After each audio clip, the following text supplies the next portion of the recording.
Come with me to check out Mamdani's $30 million New York City-owned grocery store. The first thing I noticed is the aesthetic. Very bare, very minimalist, and very Mamdani.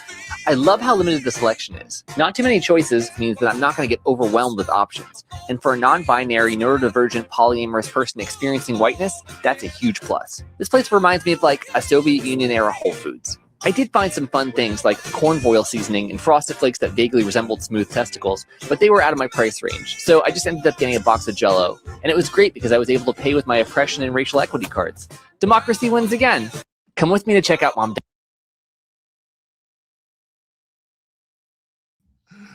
That guy's a genius.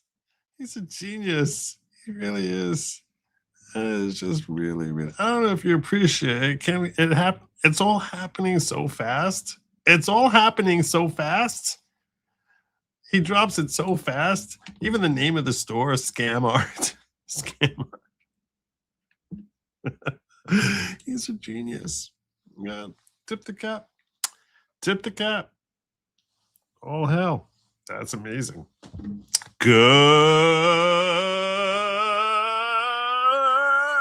evening, everybody. Welcome to the following program. I am your host, Joe Neerman, a.k.a. Good Lawgic. I hope you all been having a phenomenal day. My objective here is to cheer you up. That's my objective, is to cheer you up.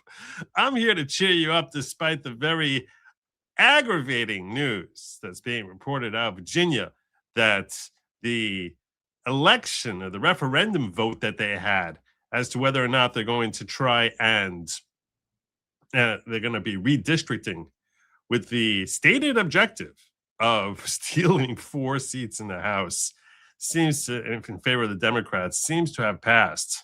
And yeah, that communist Spamberger, who is Yimach Shemonika, Yimach Shema, I guess it should be Yimach Shema. Well, you won't care about my Hebrew grammar. Anyway, yeah, apparently she's succeeded in getting her referendum passed.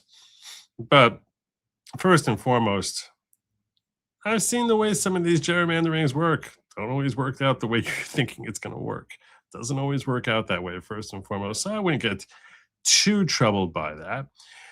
And besides, we got some good news. We're finally starting to see potentially some accountability. A shocking indictment dropping out of our DOJ, where the Southern Poverty Law Center, a notoriously left-wing organization who is seen to spend the majority of their time in existence on this earth trying to promote radical progressivism, seems as if they've been indicted for, in case you're unfamiliar with the Southern Poverty Law Center, also commonly referred to as SPLC. They purport to be an anti-hate organization. They fight against hate. And the indictment charges that this anti-hate organization seems to have been donating money to crazy racist entities like the KKK. Upwards of $1 million over the course of the last several years. And supposedly, people are speculating the objectives were to basically help ratchet up some of the aggressive behavior from these extremist groups for the purposes of saying, see, you need us to fight them.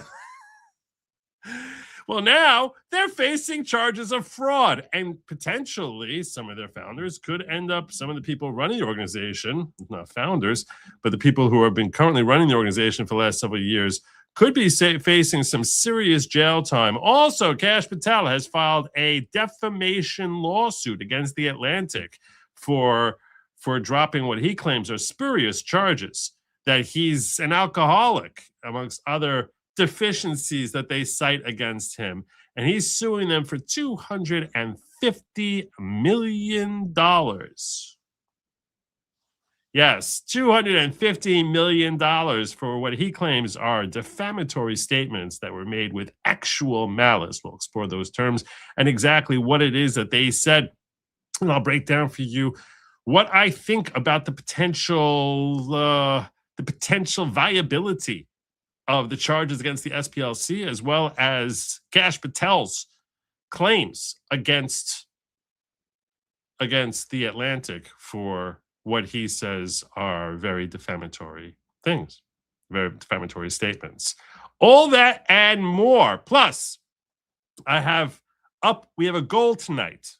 I'm supposed to tell you what the goal is. This is what everyone tells me. Joe, you got to pound on the goal. Pound on the goal. So I'm pounding on the goal now. I'm letting you all know tonight's goal is that if we get 15 super chats in quantities of $10 or greater, 15 super chats in quantities of $10 or greater, I will give you a third hour, and I have so much content that I'm actually going to ask you, hey, pay it forward, because I have a feeling I'm going to be going well over 2 hours. So if you could pay it forward, that would be really cool. I have so much content. I didn't get yesterday to the whole Act Blue thing that Ken Paxton's going after them. If you're not familiar with Act Blue that is the main financial wing of the DNC and charges that were brought against them. I've got updates with respect to what's going on in Iran and a developing coup that's happening there. I've got things going on with respect to massive changes going on in Congress. All this and more, that would come up in hour 3. So you want to get to hour 3? Perhaps we'll even get to take some calls. I don't know. But I definitely have more than enough material here to cover. And that's assuming we hit our goal, which is our usual goal of 15 super chats, rumble rants, digger dollars, whatever it is, in quantities of $10 or more, 3 hours, probably 3 hours plus, probably.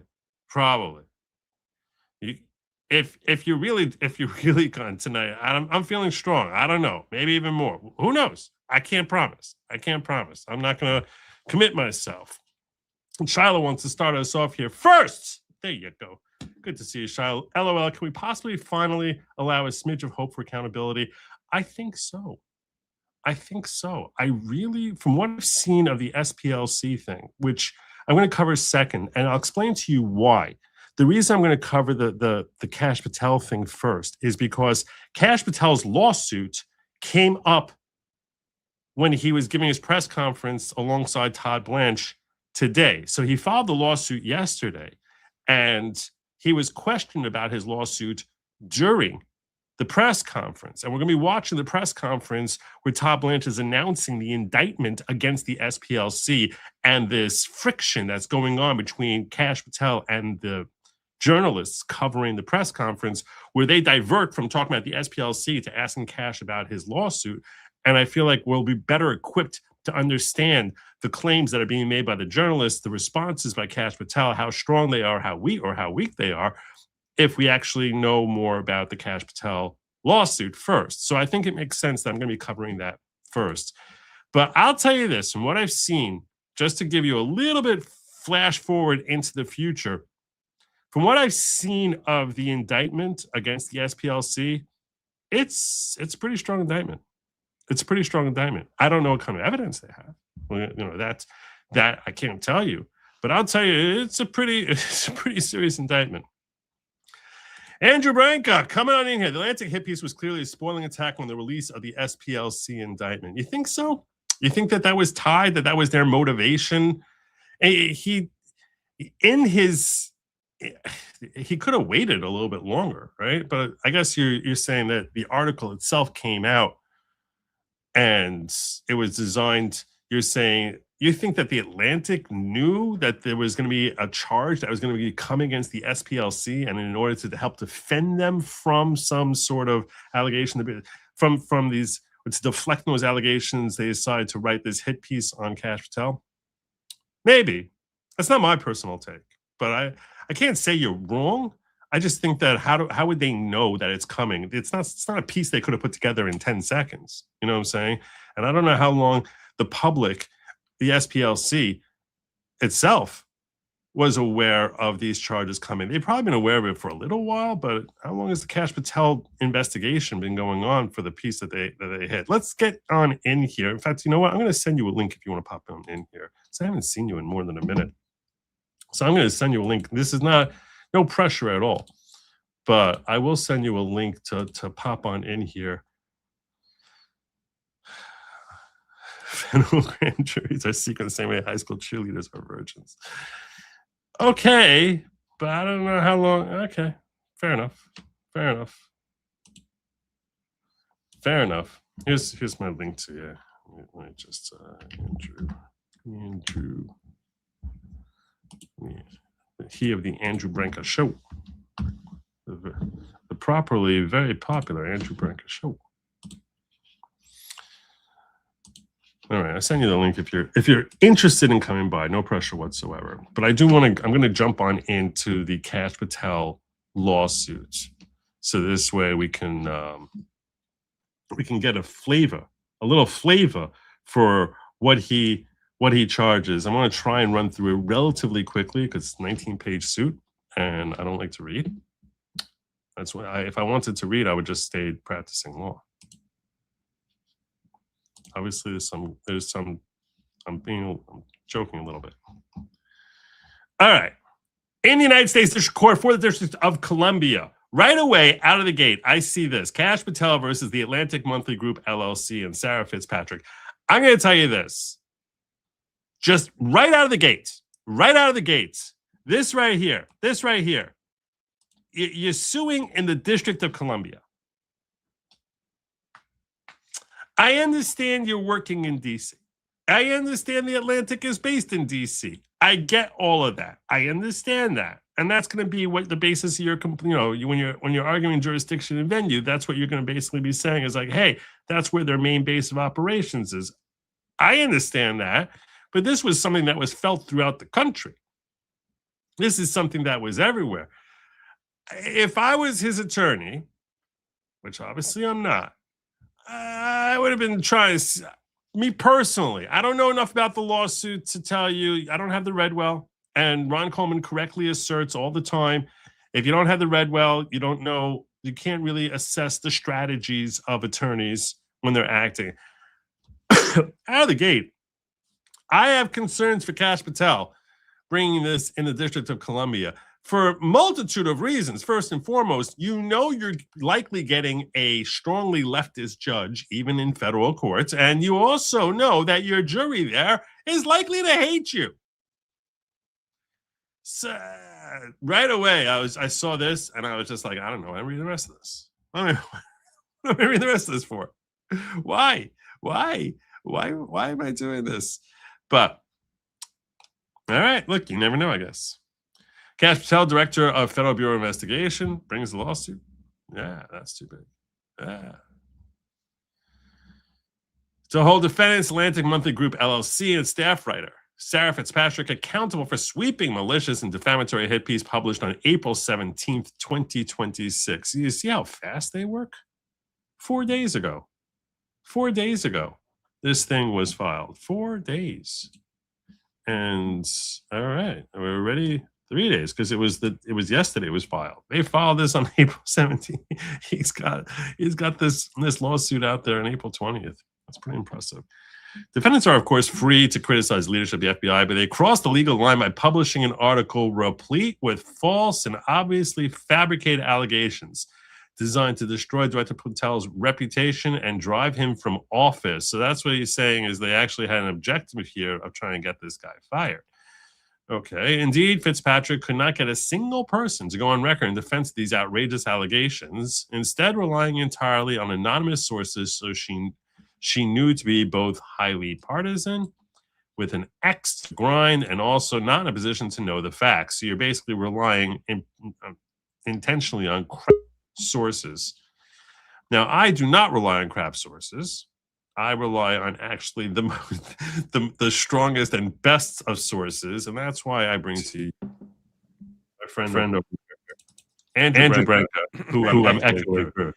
How you doing, Joe? Finally, I get to hang out with the Jews again. I think I'm echoing. Yeah, definitely echoing on your end. Oh, okay.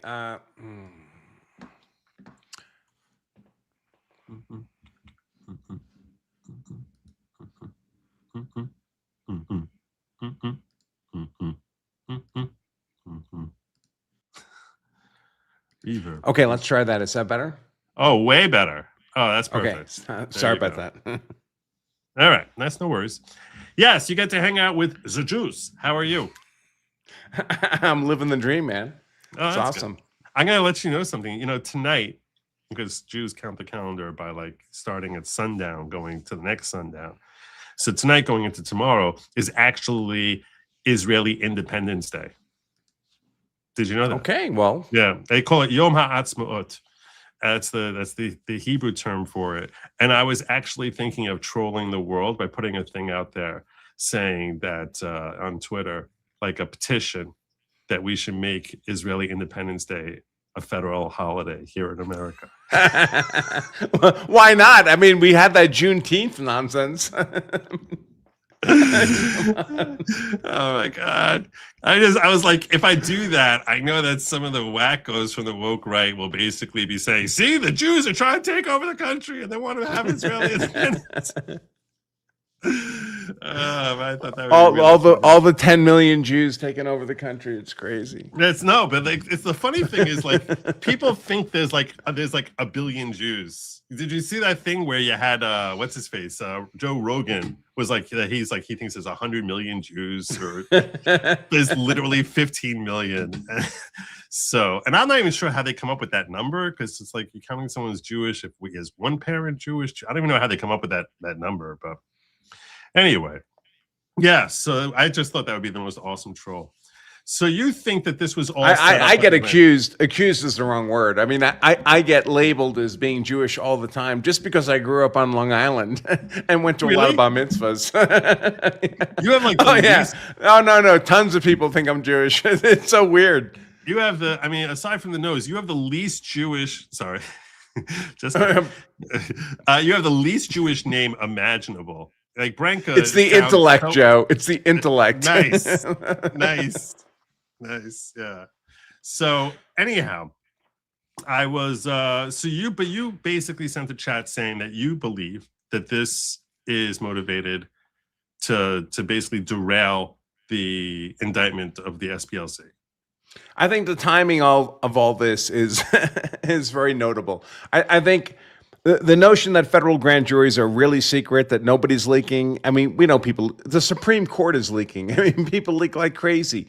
And the notion that, of course, they've been going after Patel for months. I mean, since he started, especially the Atlantic. It's not like it's the first hit piece on them. So they have stuff ready to roll anytime they need it. It's not like they need a lot of prep time. And by the way, I don't know if you saw this, but in the Patel, the Kash Patel defamation claim, they mentioned that, MSNBC made similar claims about the intoxication, and that's under active litigation. The judge who's in charge of that active litigation on that other case instantly today dismissed it. Yeah.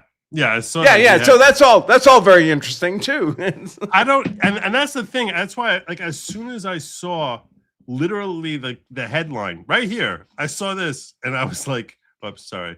Yeah, I saw this and I was just like, wait a second. You're going in the District of Columbia and you think you're going to actually win a defamation suit in that?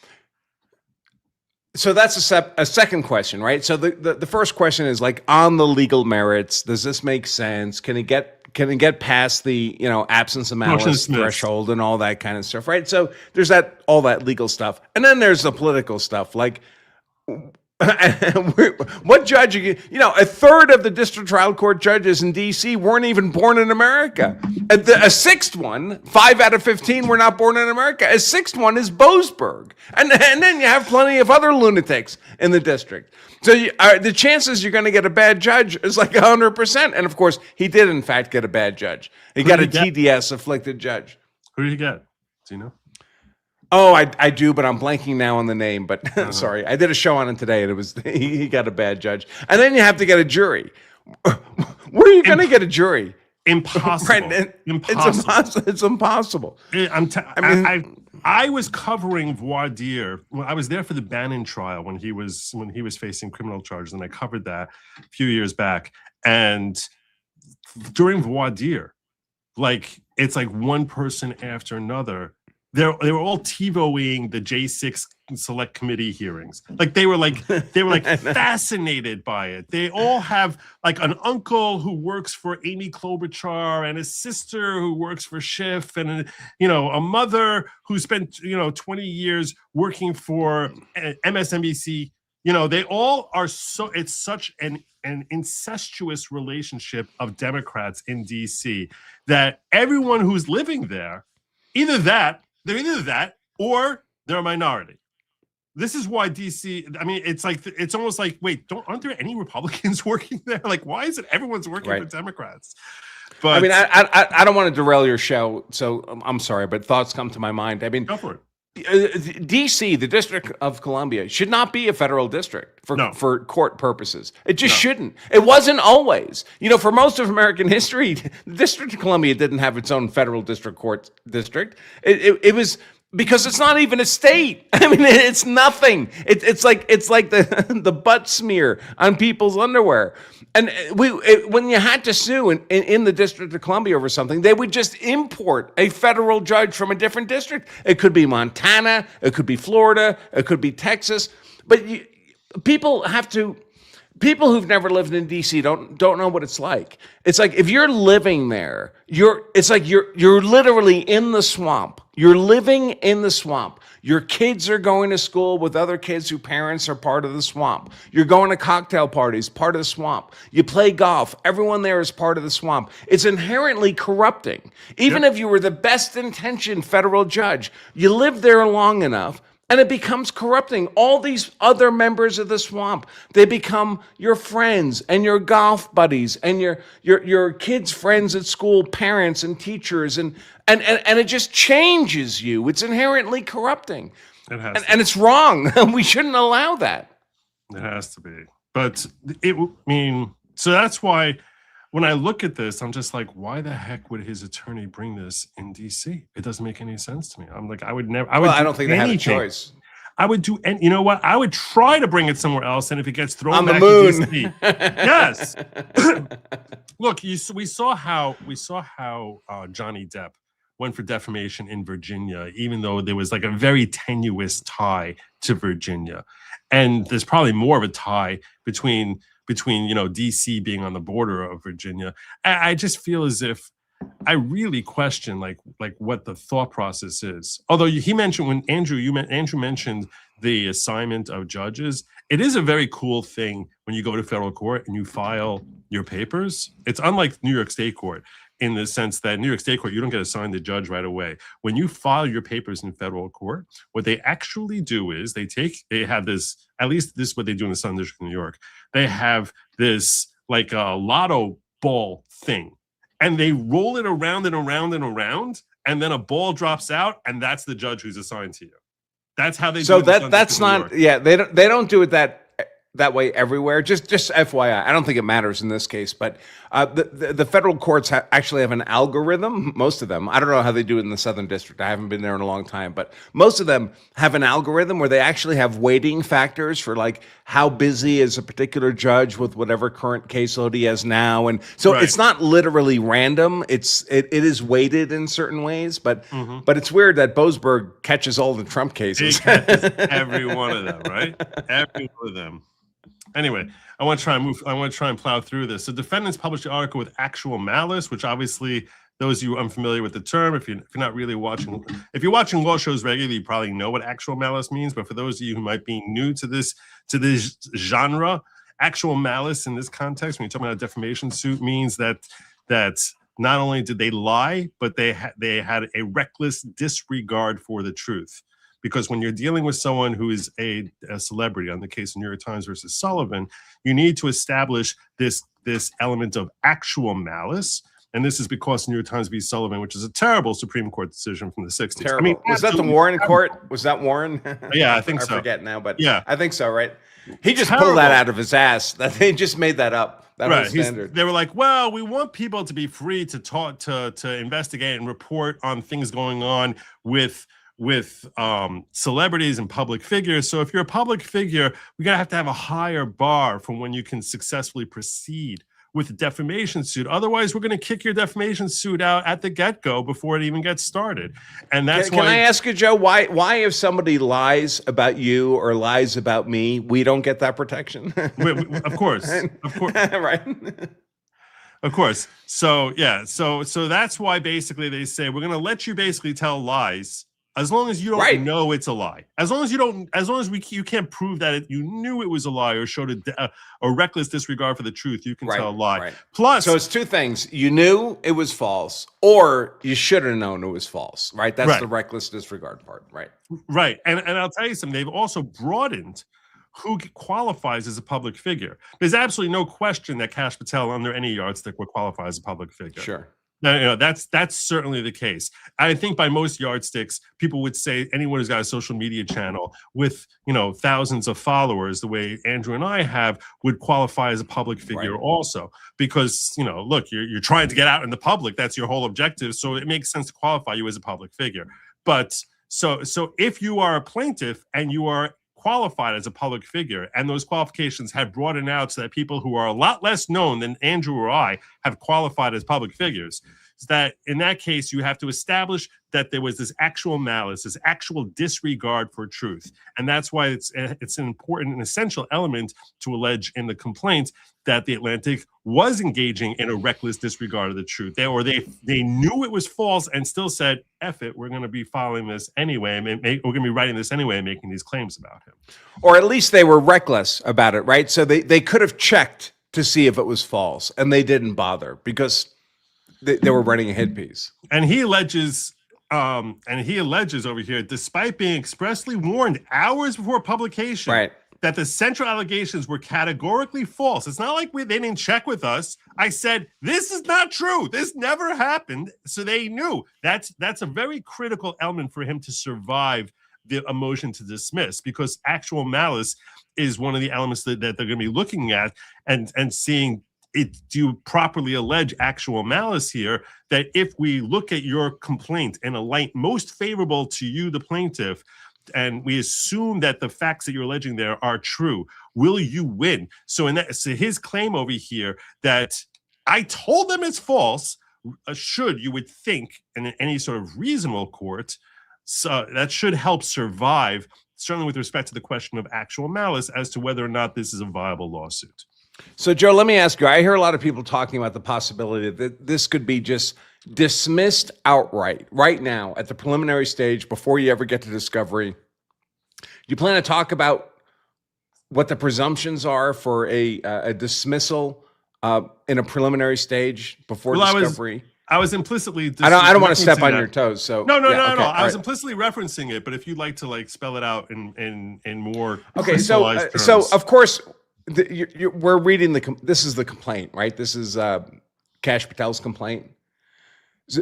Is that right? Is that what we're looking at? Yeah, there's Kash. Yeah. Okay. So, all right. So he's making all kinds of claims, right? He's making all kinds of claims about different factual things. And maybe if those were put to the test, some of them would be true, some of them would not be true. We don't know because we're not arguing this yet on the merits, right? We don't have witnesses on the stand. No one's being subject to cross-examination. There's no jury that's doing fact-finding and evaluating credibility. So we don't know how on the merits this could all turn out. But right now, we're not on the merits. We're at a preliminary stage, right? It's just been filed. And someone, I expect the Atlantic, is going to ask the court to dismiss this case without allowing it to go to discovery, just on a preliminary basis, summary dismissal of this case.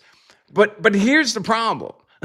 For a judge to dismiss preliminary, summary dismissal, one of the requirements is he has to presume that every factual claim in the complaint is true. He has to conclude that even if it's all true, there's still not a cause of action here, and then he can dismiss.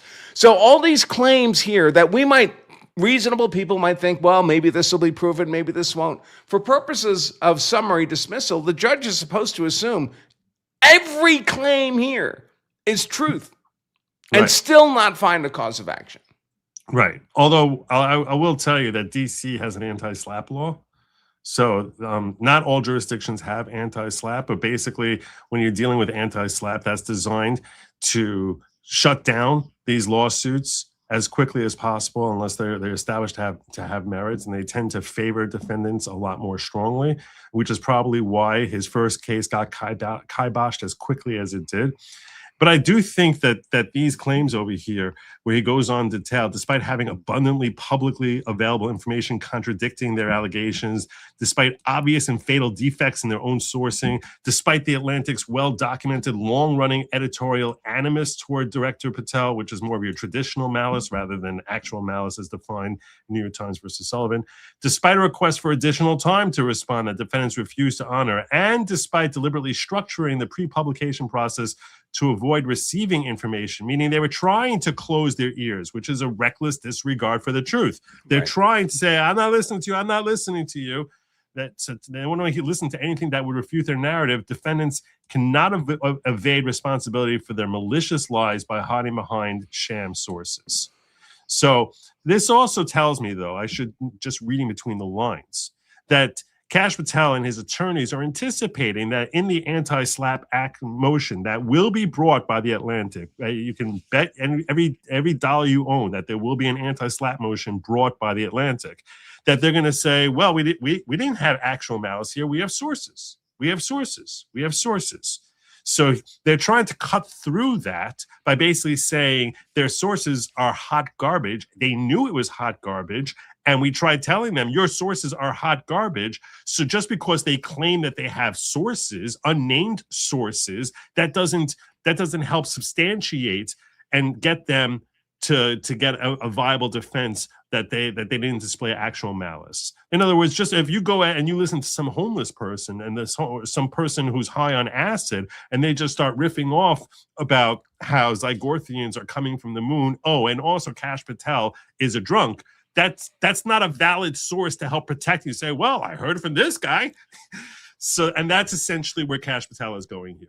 So, and another issue I see here, Joe, is that especially, so I haven't read the whole Atlantic article because you have to pay for it, and I'm not willing to pay for it. But I watched their tweets, the way they describe this, and I noticed they're doing a very interesting thing. They'll say, for example, there are allegations that Kash Patel is drinking to excess, is unavailable, misses meetings, period. And then the next sentence will be, after talking to 20 sources, people say that he's erratic and is making judgments prematurely.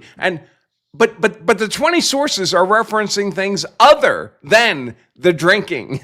Right. Right. So the most heinous accusations are not actually being supported by sources. The sources were talking about things that are subjective, like we don't like the way he makes decisions. We don't like him personally. Not we have 20 people who saw him blind drunk every night of the week when he was supposed to be at the Hoover Building. Right. And I actually want to get into the specific claims, because when you're alleging defamation, you have to be very specific as to what statements are defamatory. So otherwise, any judge will throw the case out. They're supposed to throw the case out unless you're very fact specific about how the defamation was carried out, who published the statement, who was published to, when, where, and the specific words in the statement. These are all essential elements towards having a viable claim for defamation. And that's why what Andrew's talking about here and was just referencing, the actual statements are the key as to whether or not you have a valid defamation claim. So he goes through his whole background here where he talks about who he is and his accomplishments in the early parts here, but little of this is relevant to the suit. It's really trying to establish some sort of background to display he's competent, and that despite his competence, they still hate him, and that they have this pre-existing animus toward Kash Patel. This is not. Well, I will say this. So I covered this complaint today on my own show, and I skipped over all the resume stuff. But it's important to keep in mind the core of the defamation against him is that he's incapable, he's incompetent, he's drunk, he can't do the job, he's a national security risk. So in that context, it doesn't surprise me that they would build early into the complaint, hey, these are all the good things he's actually. How incompetent can he be when he's right? He's accomplished this, that, and the other thing. So he starts off when he's going after the article. He says on April 17, 2026. That's when the defendants published this article on the Atlantic.com, and it's called Kash Patel's Erratic Behavior Could Cost Him His Job. With the subheadline, the FBI director has alarmed colleagues with episodes of excessive drinking and unexplained absences. The article's very headline telegraphed its intended outcome. It was not journalism about a subject. It was advocacy against Director Patel, meaning that they're not trying to share the truth. They're just trying to push for an agenda. The article was widely disseminated on the internet through AMG's magazine and associated platforms. That's to establish that there was, the significant impact of the publication here, because if it only went out if it was only read by 1,000 people, so you can say what kind of damages did he actually have? It's the fact that it was broadly distributed. That's what helps build the significance of his claim, which his claim is for $250 million. That's obviously a lot of money. So you want to show that, hey, this was very damaging. It was complete BS, and it was spread far and wide in order to help solidify why it is that you're entitled to a fat cash award upon a successful verdict.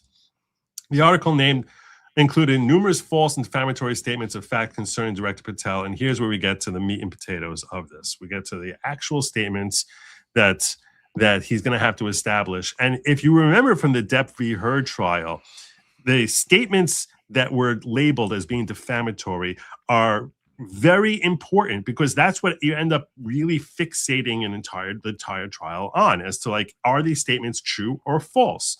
Was there reckless disregard with respect to these specific statements? So that is why laser focus on these particular statements is essential toward assessing the viability of this complaint. So in Depp v. Heard, I mean, part of it was Virginia, which allows for defamation by implication, right? So you can make inferences from the statement to get to defamation. It doesn't have to be explicit. But we don't have to worry about that here, because the statements are just, the guy is blackout drunk. He's not answering the phone. His people can't find him. I mean, it's pretty direct. Yeah. So first statement is, actually, let me just get this real quick. J.H. Schwalbeck says, Joe, Andrew Branca, BMW rider, gay. BMWs are gay bikes. Can he be trusted, even though I watch him every morning? JH is awesome. I love him. The Director Patel is known to drink to the point of obvious intoxication, in many cases at the private club Ned's in Washington, D.C., while in the presence of White House and other administration staff. So this is the first one. And as Andrew was saying, these are statements. There's a difference between defamation per se and defamation per quad. Defamation per quad would be something that you need to have some sort of background information to understand why this is a uniquely horrible thing to say about this person.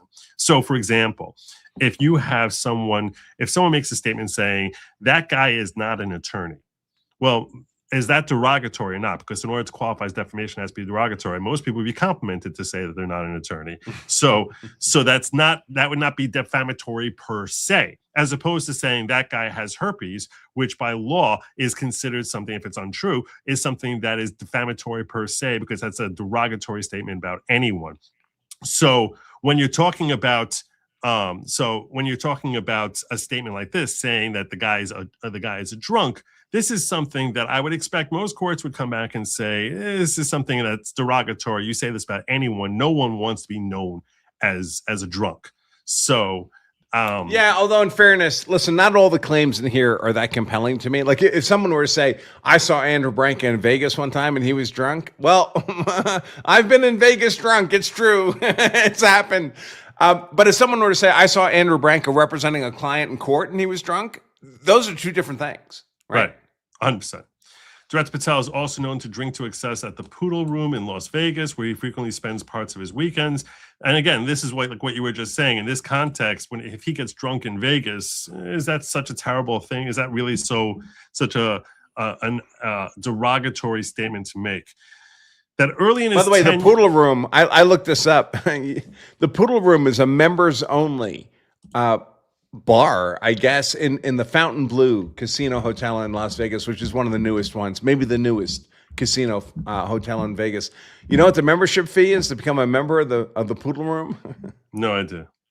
It's $5,000 a year to get access to a bar. Wow. Wow. Now, early in his tenure, Now, I don't know if he's a member. Of course, I don't know if any of that's true, but I'm not trying to get a defamation suit. Yeah, you might not be so lucky as to get in D.C. That early in his tenure, meetings and briefings had to be rescheduled for later in the day as a result of his alcohol-fueled nights. So that obviously is implying that it's impairing his ability to do his job. Right. That on multiple occasions in the past year, members of his security detail had difficulty waking Patel because he was seemingly intoxicated, according to information supplied to Justice Department and White House officials. That a request for breaching equipment normally used by SWAT and hostage rescue teams to quickly gain entry into buildings was made last year because Patel had been unreachable behind locked doors. So he's so blackout drunk that they actually had to break down his door to get access to him. That Director Patel's alleged alcohol consumption has negatively impacted various law enforcement investigations. So now it's actually harming the work that he's doing, including the Charlie Kirk murder investigations. So he's saying that the reason that there's such a struggle with this key investigation is because he's such a drunk. That Director Patel recently expressed frustration with the look of FBI merchandise, complaining that it isn't intimidating enough. What the hell does that even mean? That one was so funny to me. So I teach sometimes at the FBI Academy at Quantico. They have a gift shop there. I've bought stuff I've bought sweatshirts. I bought gifts for my kids, in the gift shop. And it's like any gift shop you've ever been in. There's ball caps, there's sweatshirts, there's coffee cups. I mean, there's nothing fancy about that. They don't sell guns there. I mean, how intimidating is it supposed to be? So why would you be looking for something intimidating in the FBI? No, it's so crazy. I don't understand that. That on April 10, 2026, Director Patel panicked, frantically calling aides and allies to announce that he had been fired by the White House and that his behavior was a freakout. So he actually, one of the reasons I wanted to cover the Patel lawsuit first is because this claim that he makes here is actually something that comes up during the course of today's press conference that he held together with Todd Blanche. And that's why when the way he responds to this, I think is a little bit interesting. And I wanted to, and so that's why I wanted you to have the background when we're looking at that as to what he says in this complaint. This is the ninth one, that Director Patel is often away or unreachable, delaying time-sensitive decisions needed to advance investigations. Again, it's that he's derelict in his duties, and then on several occasions. This one also, I don't get, Joe. So he's new in the job, right? He's a brand new FBI director. The demands on his time are going to be extraordinary. And who is supposed to have access to his time? Does anybody believe that Comey or Wray was on call to every FBI special agent at their leisure to ring them up and demand his time? Of course not. And that would be insane. Right, but that's not helping Kash Patel, though, because what you're basically saying is it's true, and there's hard to get a hold of the director of the FBI. It's true, but that would, he's not looking, that would, if you're looking for Kash Patel to win this lawsuit, what the argument you just made only helps support the notion that this is a true statement. Maybe it's not something that's derogatory, in which case it's another reason. Right. Fair. Yeah, 100%. It's not derogatory. People will take it as you suck, but it's like, hey, look, this his point of saying, what am I supposed to do? I'm so busy. I've got 40 people calling me every 3 minutes. I can't answer every phone call. So yeah, but that doesn't. Absolutely fair. It was hard to get a hold of me, but maybe it wasn't hard to get a hold of me because I was drunk. Right. But maybe that's implied based on the previous statements that he's unreachable because he's drunk, not because he's too busy. The Director Patel's drinking has been a recurring source of concern across the government. So this is completely subjective, right? If he had one drink a month, someone in the FBI might be concerned, right? That's right. Doesn't go to the merits of his capability to do the job. Correct. But now we're getting into opinion, right? And if it's a statement of opinion, in that case, that's not helping Kash. It's not defamatory. Right. So in order for it to be defamatory, it has to be a statement of fact. The false implication that Director Patel violated DOJ's ethics rules prohibiting habitually using alcohol or other intoxicants to excess. So this is a direct statement, which would be this. To me, this is the most clearly defamatory, but he's saying it's an implication, it's not a statement. And in that sense, and I'm just trying to figure out, okay, as we're going through this, which of these statements is the strongest defamatory statement? That Director Patel has used his position to improperly target political or personal adversaries of the president, and that's also an opinion. The false implications that Director Patel abuses alcohol, thereby making him vulnerable to exploitation or coercion by foreign adversaries. Very subjective. Yeah. The false implication that this alleged alcohol abuse has become a threat to public safety.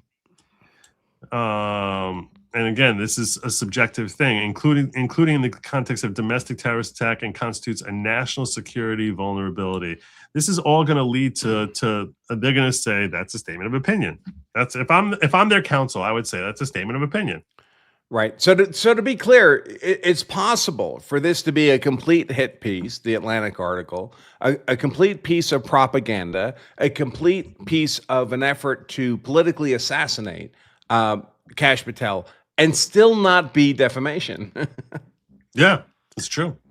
Director Patel is deeply concerned that his job is in jeopardy. So that's subjective. I think every governmental official, that's got to be true, right? I mean, look at Pam Bondi. She should have had concern her job was in jeopardy.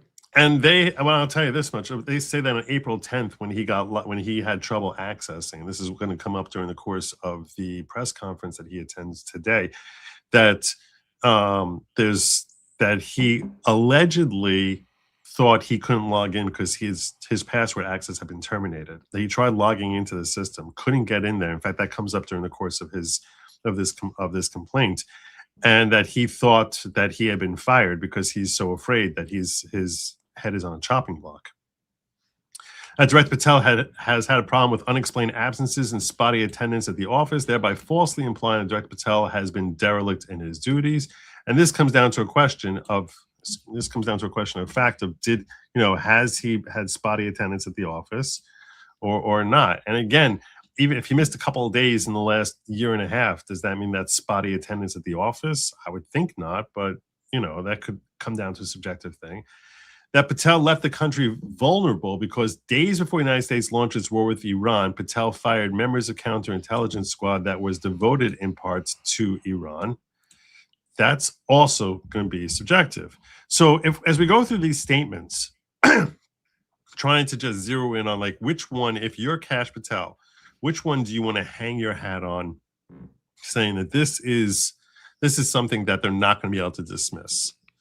So if we write off the implications as being something that is unlikely to sway a judge to keep this case alive, and we just even a favorable judge, right, yeah, much all the more so a DC circuit judge. So if you're a judge and you basically have defense counsel coming and saying, look, if you look at all the statements he alleges, none of this qualifies as being a legitimate cause of action for defamation. So he says he's known to drink to the point of obvious intoxication. That is something that could be subjective as to like, does he look drunk? Does he not look drunk? Right? I'm going to present to you defense counsel's arguments that are going to be made. So people have seen him drink. I mean, there's video of him at the Olympics where he was drinking. That's the only evidence they actually have, as right. near as I can tell, is him chugging that beer at with the American Olympic hockey team after they won the gold medal. Right. So if he never drank at this Ned's in Washington, D.C., which seems unlikely, I doubt they would just completely make that up. But I don't know. It's the Atlantic. They could really make up whatever the hell they want. But I think that, so now did he look drunk at that? And, on one occasion, Ned's, boom. This claim would basically go away, and it wouldn't help him survive a motion to dismiss. He's also same with the Poodle Club, right? I mean, what's drink to excess? I mean, what my mother-in-law would think was drinking to excess might be different than what I think drinking to excess is, but it's very subjective. And if it's subjective, it's not a statement of fact. That's defamation. Right. That early in his tenure, meetings and briefings had to be rescheduled for later in the day as a result of alcohol-fueled nights. So this either happened or it didn't. Right. I mean, I think that this might be something that in theory, this has potential to help survive. But So I think what'll happen is they're going to say, well, he had to reschedule meetings, and I believe he had to reschedule meetings. I mean, if you're the new director of the FBI, there's a lot of demands on your time. The schedule gets complicated. You reschedule a meeting. I reschedule meetings all the time, and I'm just a small town lawyer. Right. So I believe the rescheduling happened. Was it because of alcohol fueled nights? I mean, how subjective does that get? Right. That on multiple occasions the past year, that they had difficulty waking Patel because he was seemingly intoxicated, according to information supplied to Justice Department and White House officials. So I don't know what the hell this means. I don't know what when they're finishing the sentence with according to information supplied to the DOJ. So I don't know if they have access to some sort of sources which tell them that this is something that was told to the DOJ. If it was told to the DOJ, then in that case, this is done. But this I think was sort of like, this is either not going to help or might possibly help. Let's give him as a maybe. So it's very oddly phrased, right? Yeah. For the complaint, it's like you would expect the Atlantic to say, well, we had information supplied by the Justice Department. And to hear this in the complaint seems kind of weird to me. But I think it's also true that this complaint was clearly pretty rushed, right? There's 3 days typographical after the errors. article. There's misspellings. There's like, I mean, it's not a death knell to the complaint, but it's kind of, it's not like the most professional complaint I've ever read. Let me put it that way. So there's some fumbling in here, and this feels like part of that fumbling. Yeah. That a request for breaching equipment normally used by SWAT to gain entry into buildings was made last year because Patel had been unreachable behind locked doors. So is this, I mean... See, I could imagine this happening. So I've been in these circles. I've met You're these guys. picturing them coming with the barricades and going clear, like No. What I'm picturing is Kash Patel is in his hotel room in Vegas, having left the Poodle Room or whatever the hell that place is called, and he's got his girlfriend in his hotel room. And 2 of the Secret Service guys outside say, "Hey, I bet we need a breaching equipment to get into his room right now, right? When he's in there with his girlfriend, and it's a joke." And then they transition it to this. But they say a request for breaching equipment as if they formally made a request, like, hey, I can imagine one of those guys making a joke, going over the radio and saying, hey, guys, we're going to need breaching equipment to get Patel out of his room, over. But no one was actually requesting breaching equipment. Right. But would that be false, though, if it actually happened? No. That could be reported. It wouldn't be defamation. It actually happened. Yeah, so But of course, it's propaganda, right? It's misleading. It's 100%, misrepresenting. 100%. But we were going under the assumption that something that's misleading, unless it's an actual false No, statement, the person subject to the defamation claim is a journalist. A journalist can credibly say, "I heard from people who said they heard over the radio that there was a call for breaching equipment." Yeah, she doesn't have to say that was a joke, and that wouldn't be actual malice. No, right? You wouldn't survive the actual malice standard. Right. The director Patel's alleged alcohol consumption has negatively impacted various law enforcement investigations. Again, this is not going to work. This is a statement of opinion. What does that mean? Negatively impacted. And it doesn't even say his drinking has, but it's a talking about his drinking has. Yeah. G doesn't sound like it's something that's derogatory. Because so that's a terrible thing. If he doesn't like it, I don't know how derogatory that is. I don't even know what the hell this statement even means, as far as that's not intimidating enough. H is that he panicked, frantically calling aides and allies to announce he had been fired by the White House and that his behavior was a freak out. So again, I guess his behavior being a freak out, that sounds like a statement of opinion, right? I mean, what's considered freaking out?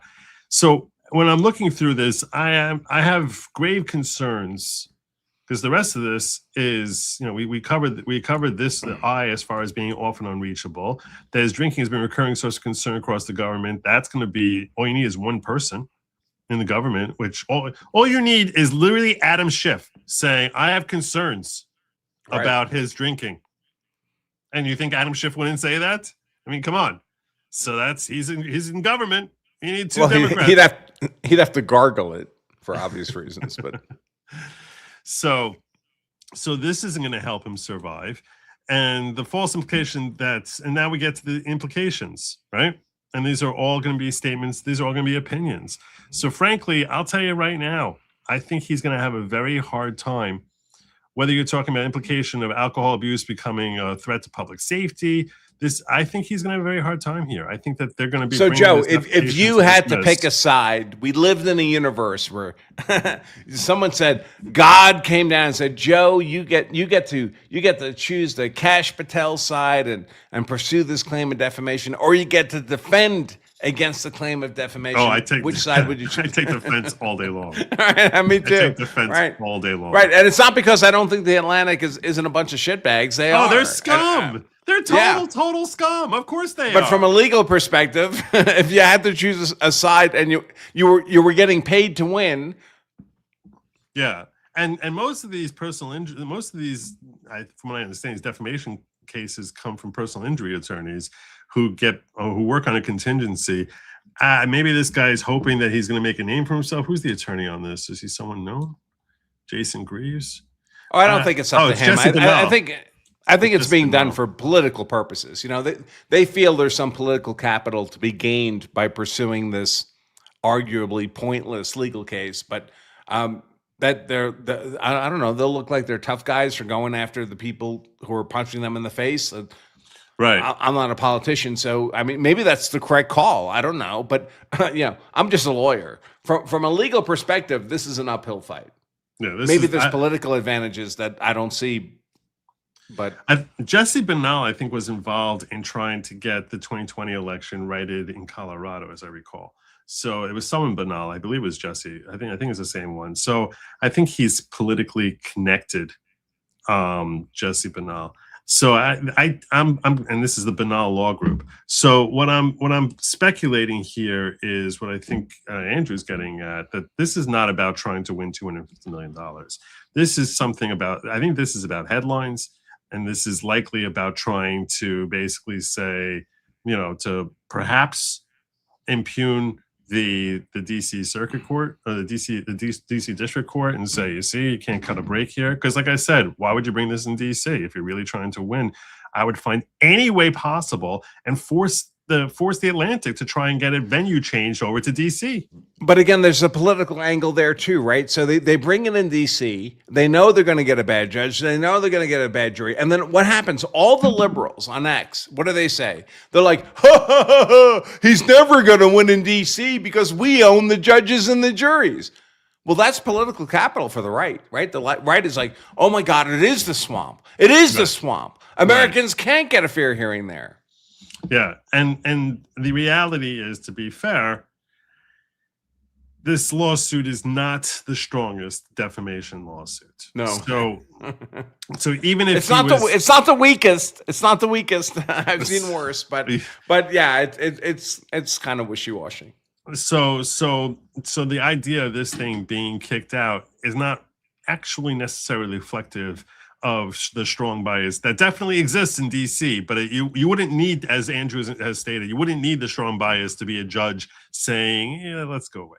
Let's right. But if we're talking politics and not law, right? So on the legal merits, this is clearly very questionable. But if we're talking politics, are there political reasons to bring this case in DC before a DC judge and a DC jury that will gain you political capital with your tribe, your political tribe, where it makes sense to do this? And I think where you're basically that could saying, be.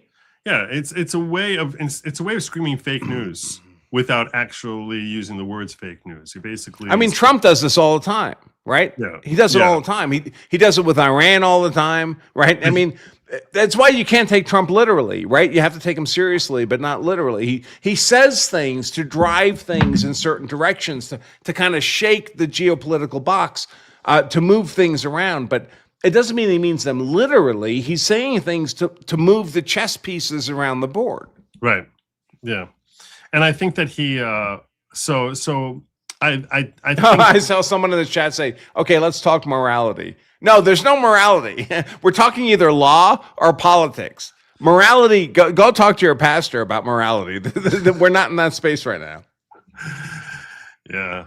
So my prediction is that this case, I think that this case can get dismissed pretty quickly. That's my expectation here.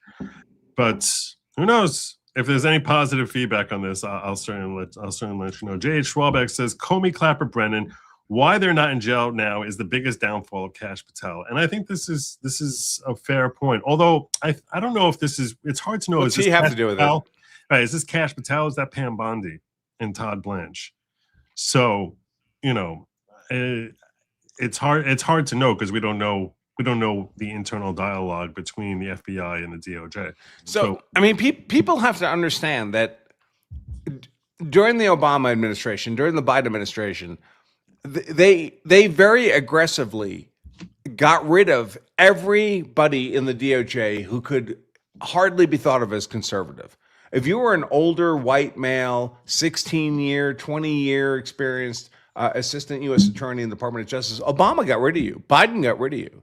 And they very aggressively went and recruited from law schools for social justice warriors. And so the Department of Justice today is awash in those people. People who came in with very little experience, mostly no actual trial experience, but now they've been there long enough. They've been promoted up the ranks. They're in management. So you can put whoever you want in attorney general, make Pam Bondi or Clarence Thomas or George Washington attorney general of the Department of Justice. The ranks of the department are full of left-wingers.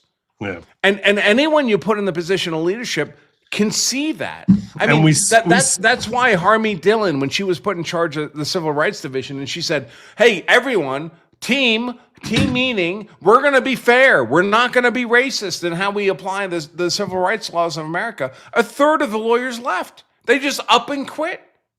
And now you have to replace them. And where are you going to replace them from? Lawyers who have graduated from law schools in 2026? You know what those lawyers look like? They don't look like Clarence Thomas. No. And also you need to consider, I mean, we saw how there were so many cases that would not be prosecuted, like against Comey or against Letitia James, that people were quitting and saying, no, we're not doing this. When they had to try. It was even worse. They were running out the clock. They were getting like to the last 3 days before the statute of limitations came, and then they would quit. Yeah.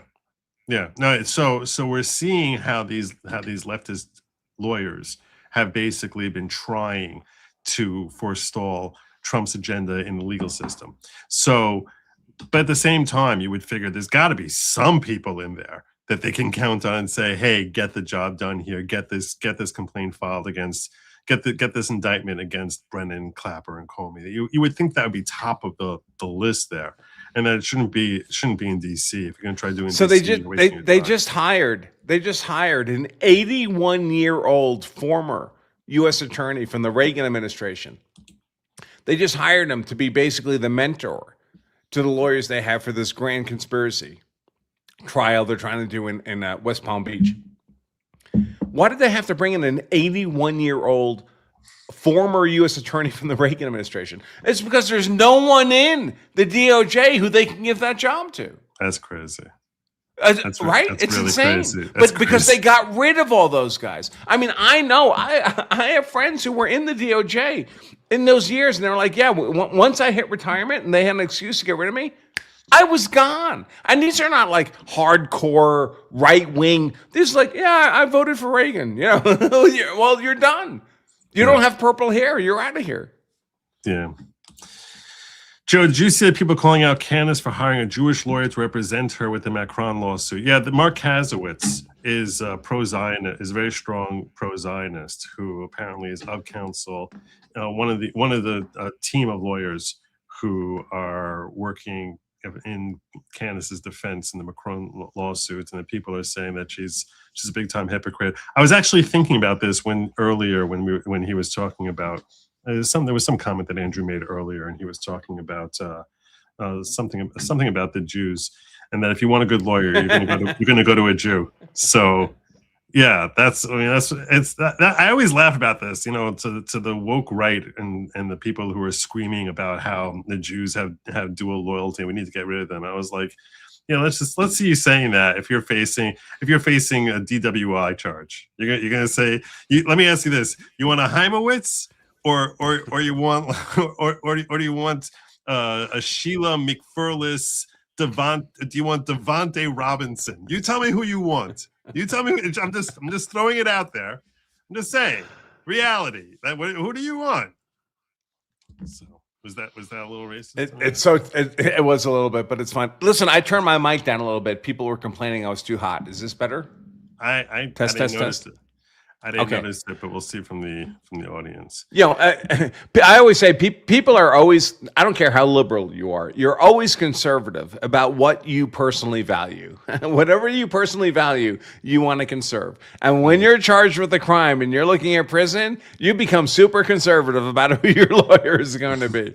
And it's not like every Jewish lawyer is super, although they tend to be pretty good. Let me tell you, no. I know a lot of them. Who are not right, they're not right. So Joe and I are both lawyers. I'll tell you up front, all you people in the public, if I were looking for someone to represent me, there's not 10% of lawyers who I would retain it's probably 5%. It may be less than that. There's a lot of bad lawyers out there. I mean, they're not bad. They're mediocre. They're fine for most things that don't involve me. We'll just say deeply flawed. There's 30% of lawyers who just suck. I mean, they're unbelievably bad. They're like the plumber who. Well, anyway, they're just bad. So everyone's conservative about what they value most, and you value your liberty most. So when it comes to choosing a criminal defense attorney, suddenly, I don't care how liberal you are, you become super conservative about it. And second most, you value your money. So, and that's why Jewish lawyers end up doing well. It's just the reality. So. Bottom line is, I wanted to move over and start talking about. I don't think you had a chance to cover it because I don't think you've been streaming the last 5 hours or so. No. But the Southern Poverty Law Center indictment. You saw that?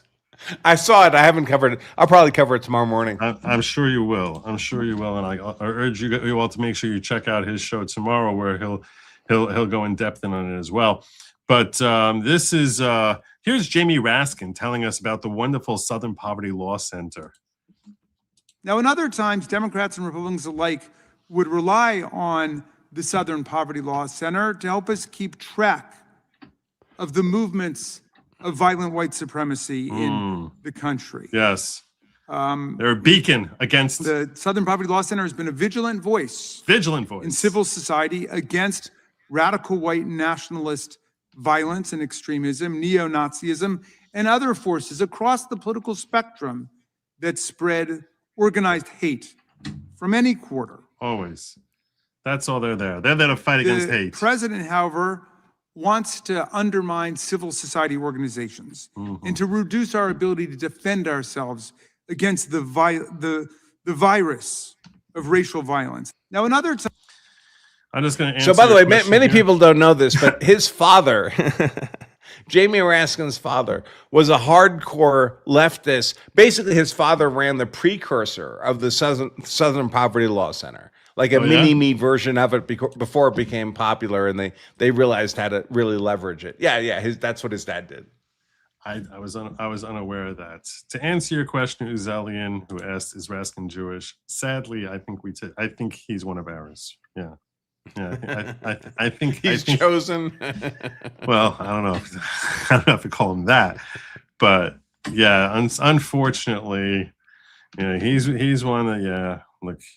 What am I going to do? So Joe's audience is, I presume, is much younger than I am. I can tell you all that since I was in law school, which is a long time ago, the Southern Poverty Law Center has been a left-wing terrorist organization, an extortion network that would threaten to call organizations and people racist, it was the original cancel culture. They would call you racist, and you couldn't get a job. You couldn't get a contract. You couldn't do anything because the Southern Poverty Law Center, with their badge of authority, had determined with ultimate authority that you were racist. You were done. They would cook you, unless, of course, you were willing to give them some money. And then maybe, nice reputation you have there, nice career, nice family, nice house. Be a shame if anything happened to it. That was the Southern Poverty Law Center, and has been this entire time. It's like the mob. Oh, by the way, I forgot to mention this earlier. Hans Wimpak said over on Rumble that judge is the same judge General Flynn had over in the. Yes, right. Called General Flynn a traitor in the courtroom. Yeah, and refused to dismiss the yes, conviction against Flynn, even though the DOJ asked for it. Even everyone was saying, "Get rid of this case." Even when I think the Supreme Court got involved and said, "You have to dismiss this case," he's like, "No, I'm not dismissing it." But yeah, I forgot what you had just been saying a moment ago. I actually had to follow. Oh, the SPLC was an extortion network, basically a left-wing terrorist organization.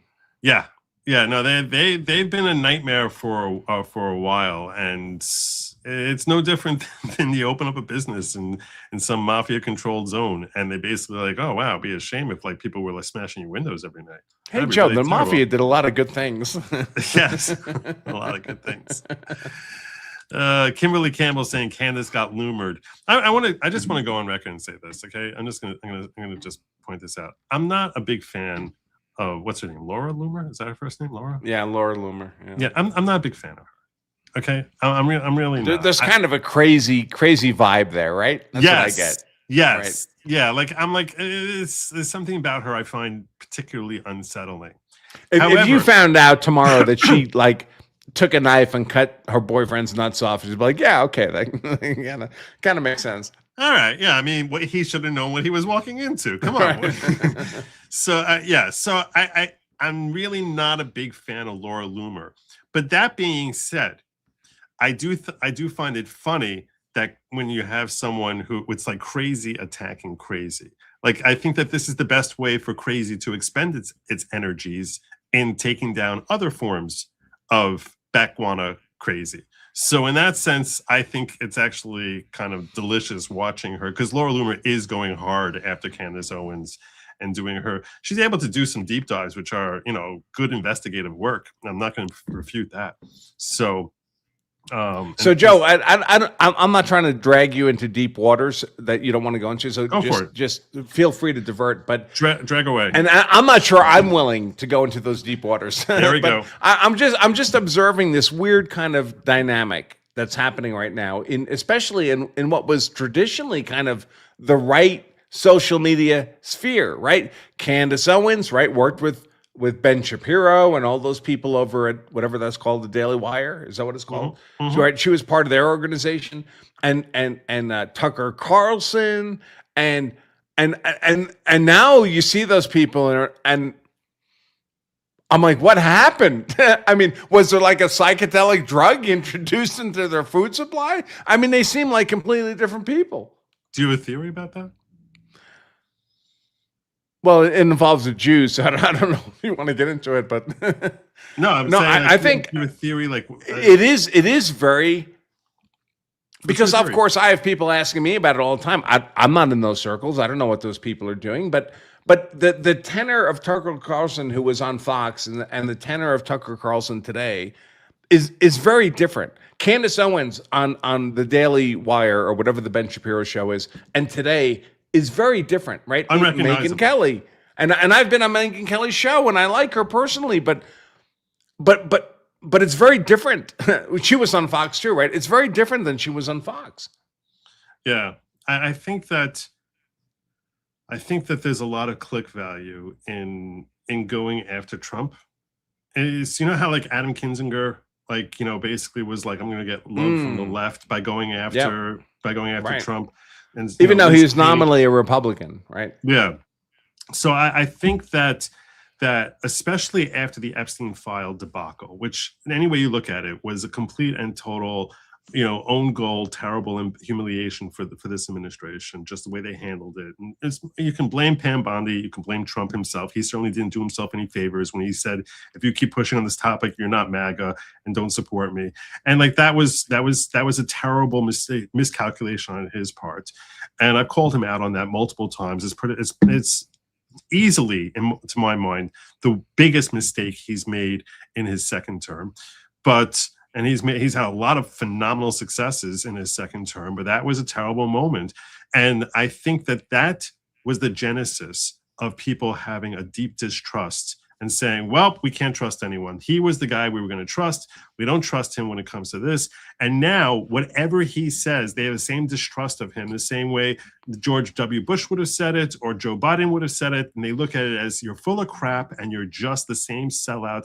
And there's an anger, there's a vitriol, because they were like, we trusted you, and now we think you're full of crap, and we want to punish you for that. And that's why Tucker Carlson's coming out making statements to the effect of I regret supporting and helping get Trump elected, which I don't think he actually got Trump elected. He won in such a landslide. I think that Tucker's influence was marginal as far as getting him elected. But all these statements from the Tucker Carlsons, from the and this notion has basically been growing that all of a sudden Trump is an idiot. He's too stupid. Bibi Netanyahu is some Svengali who's controlling him. He's got some imperious curse on him and having him do his bidding, rather than like looking at the situation and saying, this is actually financially really beneficial for America potentially if this works out the way Trump is hoping it's going to work out with respect to the trade routes of global energy, with respect to his power and influence across the world, with respect to having America's energy become the predominant epicenter of exporting energy and basically stealing that from the Gulf. And with respect to his legacy of bringing peace to the Middle East, there's so many different reasons that even if Bibi had come to him and said, hey, I'm able to get you Khomeini killed on day one if we go now, here's the plan, that this was not a difficult sell. This is something that Trump had always been looking to do anyway. Yeah, but from the perspective, it's very interesting. Right? Because let me just go finish ahead. One point. From the perspective of someone who has now grown to distrust Trump because of Epstein, and so their perspective has always been very anti-war. So they're like, the only reason he would do this is because he was duped into it by Bibi, and this has become a very popular thing. And people see that they get a lot of clicks by basically bashing on Israel, bashing on Trump, and bashing on Bibi. And the money and the power and influence and the growth that you have when you go down that road has been significant. And that's why I think that the algorithms incentivize you to come out bashing Trump, especially if you were someone who's regarded as, staunchly conservative, strong from the right. But I'm sorry, I didn't let you respond. But now, no, it's fine. Feedback. Of course, it's your show, man. I'm just a guest here. No, and by the way, I'm humbled to be here. I really appreciate being on your show every time you have me on, Joe. Seriously. But it is notable how much easier it is for Trump to achieve his successes when he's doing international overseas stuff where he can't readily be interfered with by Congress, by the House, by the Senate, by the federal judiciary. It's international affairs. It's his commander-in-chief authority. It's unbelievable how Trump is fundamentally reshaping, reforming the entire globe's geopolitical environment, reshaping the whole world in geopolitics in a year, in a way that we haven't done, America hasn't done in decades, not since the end of World War II. And he's doing it effortlessly with his crazy tweets, and it's amazing to watch. And it's very different than what he's able to do domestically. Domestically, he does have to deal with Congress. The Senate won't put forward the Save America Act. The Congress wants to impeach him if they get in charge. The judges, of course, are insane at the federal level, and they're issuing preliminary injunctions. A rare and exceptional order that, of course, is a blizzard when it comes to Trump. But when you release him internationally, it seems like there's no limits to his power. That's true. You can't help but wonder oh my God, what could he accomplish in America domestically if he wasn't receiving the obstruction he's receiving here? And we would be living a complete golden era. Yeah, and the sad thing is, you're intelligent enough to recognize the distinction between the limits on his authority and his ability to influence events domestically versus on the international stage. But most people are not 1/10 as attuned to that distinction or the basis of that distinction when they're following politics. So they basically look at it as, well, all he cares about is international stuff. Right. Why is he always international? Why isn't he paying attention? Well, because that's where he can work. Yeah.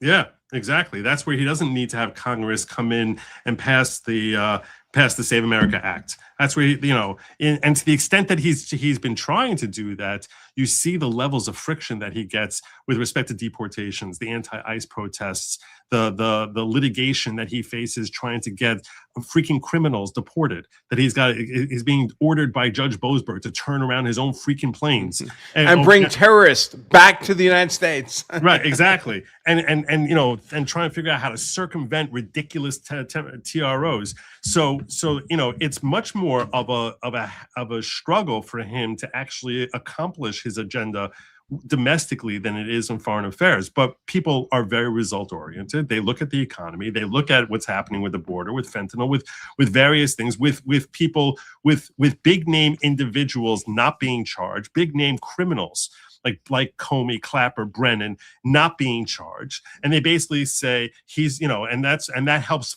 foster the notion that he doesn't care about remedying America. He cares about the international stage. And in that regard, certainly with respect to Iran, they say, well, this is benefiting Israel. So obviously he's Bibi's lapdog. And I think people should.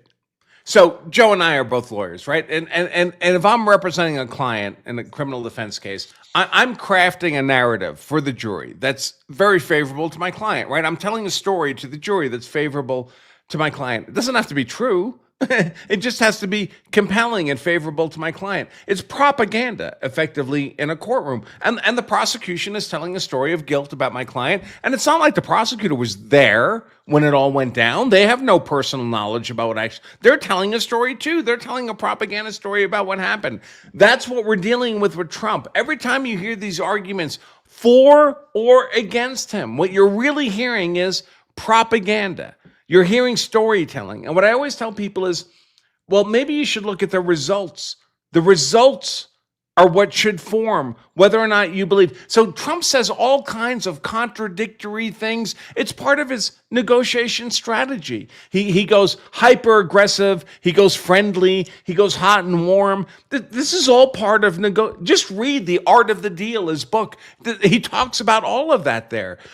But at the end of the day, what really controls is the results, the outcomes. Is America, whatever Trump was talking about, does it end up better off afterwards than it was before? And if that's true, the chaos of the language, that was just a tool. That was just another weapon to be used in the defense and advancement of America. The outcome is the result. And don't you want that result? And that's why I get very frustrated when people who I feel know better start complaining about him being overly bombastic. It's like, if he's being bombastic now, there's a reason that he's threatening he's going to end the Iranian civilization.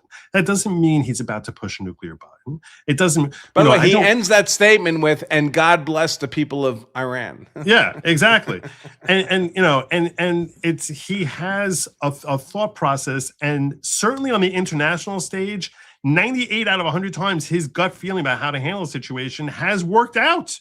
He's had unparalleled success. There is no president in American history who's had the levels of success on an international stage. It's not even close. I don't think you could find 3 presidents whose combined efforts on the international stage across 6 years of service have been close to the success that he's had with nearly, I mean, unfortunately in this conflict, he's had some casualties, but it's like nearly, I mean, so few casualties.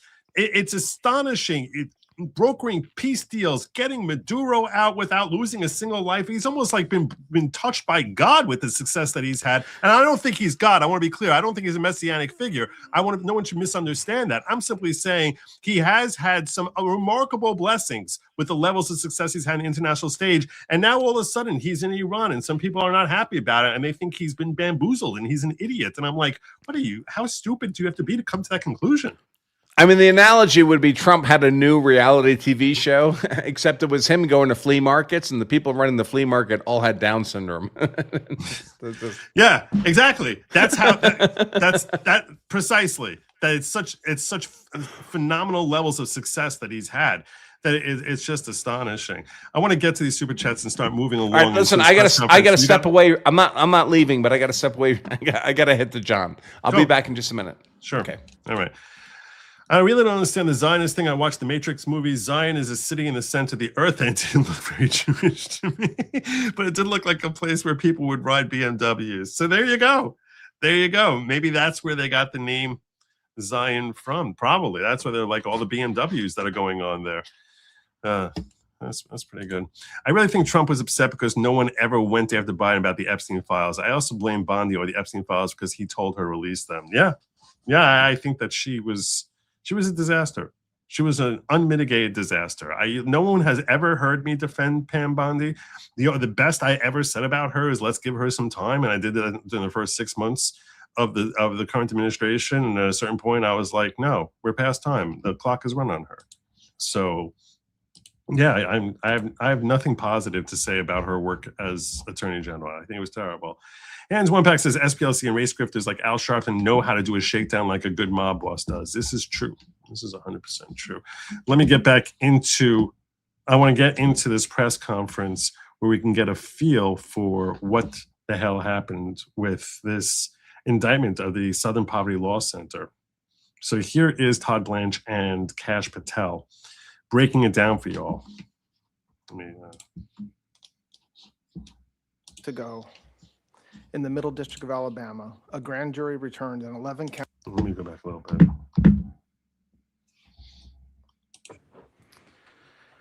Good afternoon. Today, a few minutes ago, in the Middle District of Alabama, a grand jury returned an 11-count indictment charging the Southern Poverty Law Center with 6 counts of wire fraud, 4 counts of bank fraud, and 1 count of conspiracy to commit money laundering. 6 counts of bank fraud, 4 counts of wire fraud, and 1 conspiracy for money laundering. That's 11 counts total. And one of the key thing that he said here in this opening sentence, aside from the fact that there is an indictment, which obviously is the whole point here, but a key thing here that a lot of people may miss is that this indictment came down in Alabama. So when the Southern Poverty Law Center is being indicted in Alabama, this is not in DC. This is a place where, if anything, it's red-leaning, strongly red-leaning. And the idea of going after these Democrats in Alabama is something that I think is potentially very beneficial to the government as far as finding a judge and a jury who are going to be listening to this and giving this indictment a fair shake as to whether or not they're going to, convict ultimately. The irony is they're incorporated in Alabama because when they were formed decades ago, they were fighting the KKK, and that's where the KKK was supposed to be. There are people in the Southern Poverty Law Center right now thinking to themselves, damn, we should have incorporated in DC. we should. Why didn't we move? We would have had Boasberg for our judge. We would have been fine. Yeah, now they're gonna get someone with like a deep Southern accent. Oh, they got a Trump-appointed conservative woman as their judge. Did they? Yeah. Oh, this is so delicious. Oh my God.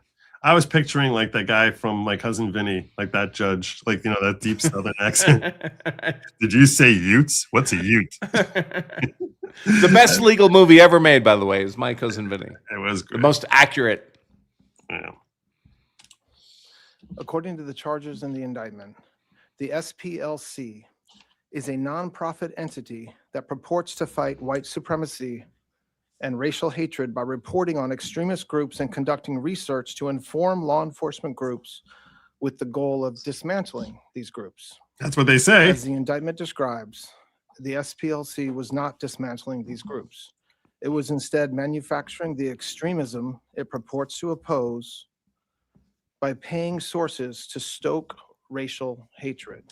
So what is there's no way better to keep in need to fight racism than to generate some of your own racism. And that's essentially what they're charged with doing. That they were purposefully trying to generate racism so that they'd be like, hey, you need us, give us money because we're going to fight against these racists. It only goes to show, remember how like with the Jussie Smollett story, it's like there's so little actual racism that they were like, hey, look, we need to stoke some of our own. Otherwise, yeah, I always say, Joe, that the demand for white racism always exceeds the supply. They need to have it. It's like the Democrats. It's like they're over the dead body of white racism and they're giving it CPR. It's like, don't die, we need you. Seriously. The indictment describes this conduct in detail, but one troubling example is that the SPLC was paying. Can you pause it a second? Leadership. I just want to say as an aside, so Marco Rubio, Secretary of State, been hitting it out of the park as Secretary of State. I think everyone on the face of the earth has to agree. I remember him as senator, and I was very unimpressed by Marco Rubio as senator. But as Secretary of State, oh my God, the guy's a beast. I'm looking at this guy right now, Todd Blanche, and I'm thinking, how much more powerful would this presentation be if that were Marco Rubio behind that lectern? Given it, because he's reading off a piece of paper. Right. Where's the energy? Where's the emotion? I mean, I know he feels it. I believe Todd Blanche genuinely believes this is a just prosecution, but you don't feel it. Right. And that's a fair criticism. But I look at it from the other side of the boat, though, which is, thank God it's not Pam Bondi trying to give the statement, because she would just look nervous and like stumbling over her words, and she never looked comfortable in front of a camera. It's so funny. I always feel kind of obliged to defend Pam Bondi, not because I know her personally or care about her personally, but just because I know how infected the Department of Justice is with lefties, and that's what she was put in charge of. And I imagine myself, if I were given the job of Attorney General and I had suddenly 10,000 lawyers under me who were all progressive fascist, purple-haired lawyers, it's like, holy crap, what am I supposed to do with this organization? But at the same time, she was not. She could have said that, right? She could have come up. She could have started an lectern like this and said, listen, the president put me in charge of the Department of Justice. Here's the problem. Obama and Biden infected the Department of Justice with a cancer of progressive fascism. Most of the lawyers under me are wackos. That's what I'm dealing with. And she could have said that, right? Okay, so let's play this out, though. If she had said that, don't you think that perhaps that only would have made them feel unencumbered to display their wackiness all the more and to sort of revolt against her? How did it stop? I'm just saying, if you basically label them all as being, sicko leftist crazies who aren't going to do their job because they're so infected, doesn't that make them say, wouldn't that make it easier to identify them when they act out? True. She's right. No, I look, I agree with you. I'm just saying it's a double-edged sword to come out there and make that claim. Fair enough. I don't know what the right choice is. I'm just saying she chose a choice, right? She made the choice of, I'm going to be calm, I'm going to be controlled, I'm going to pretend to be in charge of the Department of Justice. And what happened? 14, 15 months went by and nothing happened. Nothing Right. good for Trump. So was that the best choice? I mean, maybe, let's imagine this. Let's imagine Trump was not president. Let's imagine Trump had been made Attorney General of the United States, and he was in charge of that Department of Justice. You think he would have shaken the box? You think he would have created some chaos that changed things in a direction more favorably for America? I agree with you in the sense that obviously what she did was a fail. And the fact that she's been shelled and her political career is over is I can't argue with the results. We were talking earlier about how the result is everything, and the result here is that she was fired, and everyone made a party when she was fired. The left made a party, the right threw a party, everyone threw a party when she was fired. That's failure. That's the definition of failure, right? Your supposed fans and your enemies are both making sandwiches. Yeah. So in that sense, I think that her lack of transparency was a problem that plagued her throughout. The whole way to handle the Epstein file from the get-go, rather was to basically say, look, we started going through these files and there's a lot of crap in here. Sadly, I'm taking over from Merrick Garland, and from what we see, there's obvious signs that this file has been tampered with, and that it's going to take work to try and get any sort of meaningful information out of this, because what they left behind here is not a file that the FBI should have on Epstein. And to reveal and to come out and say, this is, and by the way, there's a lot of stuff in those Epstein files they cannot legally reveal. I mean, there's minors, there's names, there's but no one wants that information. But no one wants. No, I understand. But in fairness, they could have said that. Right? I mean, I know that, but they could have said that. They could have. Why aren't you releasing the Epstein files? Because we can't release the identity of minors. This is what they should have done. Yeah. Did you see Mike Benz's take as to like what his real role with the intelligence community was? I did not. No. So Mike Benz, I know who he is, but right. Mike Benz is someone who has background in working with intelligence community, which is why often when he's streaming and talking about these things, he naturally reverts into coded language, which I'm sitting there trying to dissect what the hell he's talking about.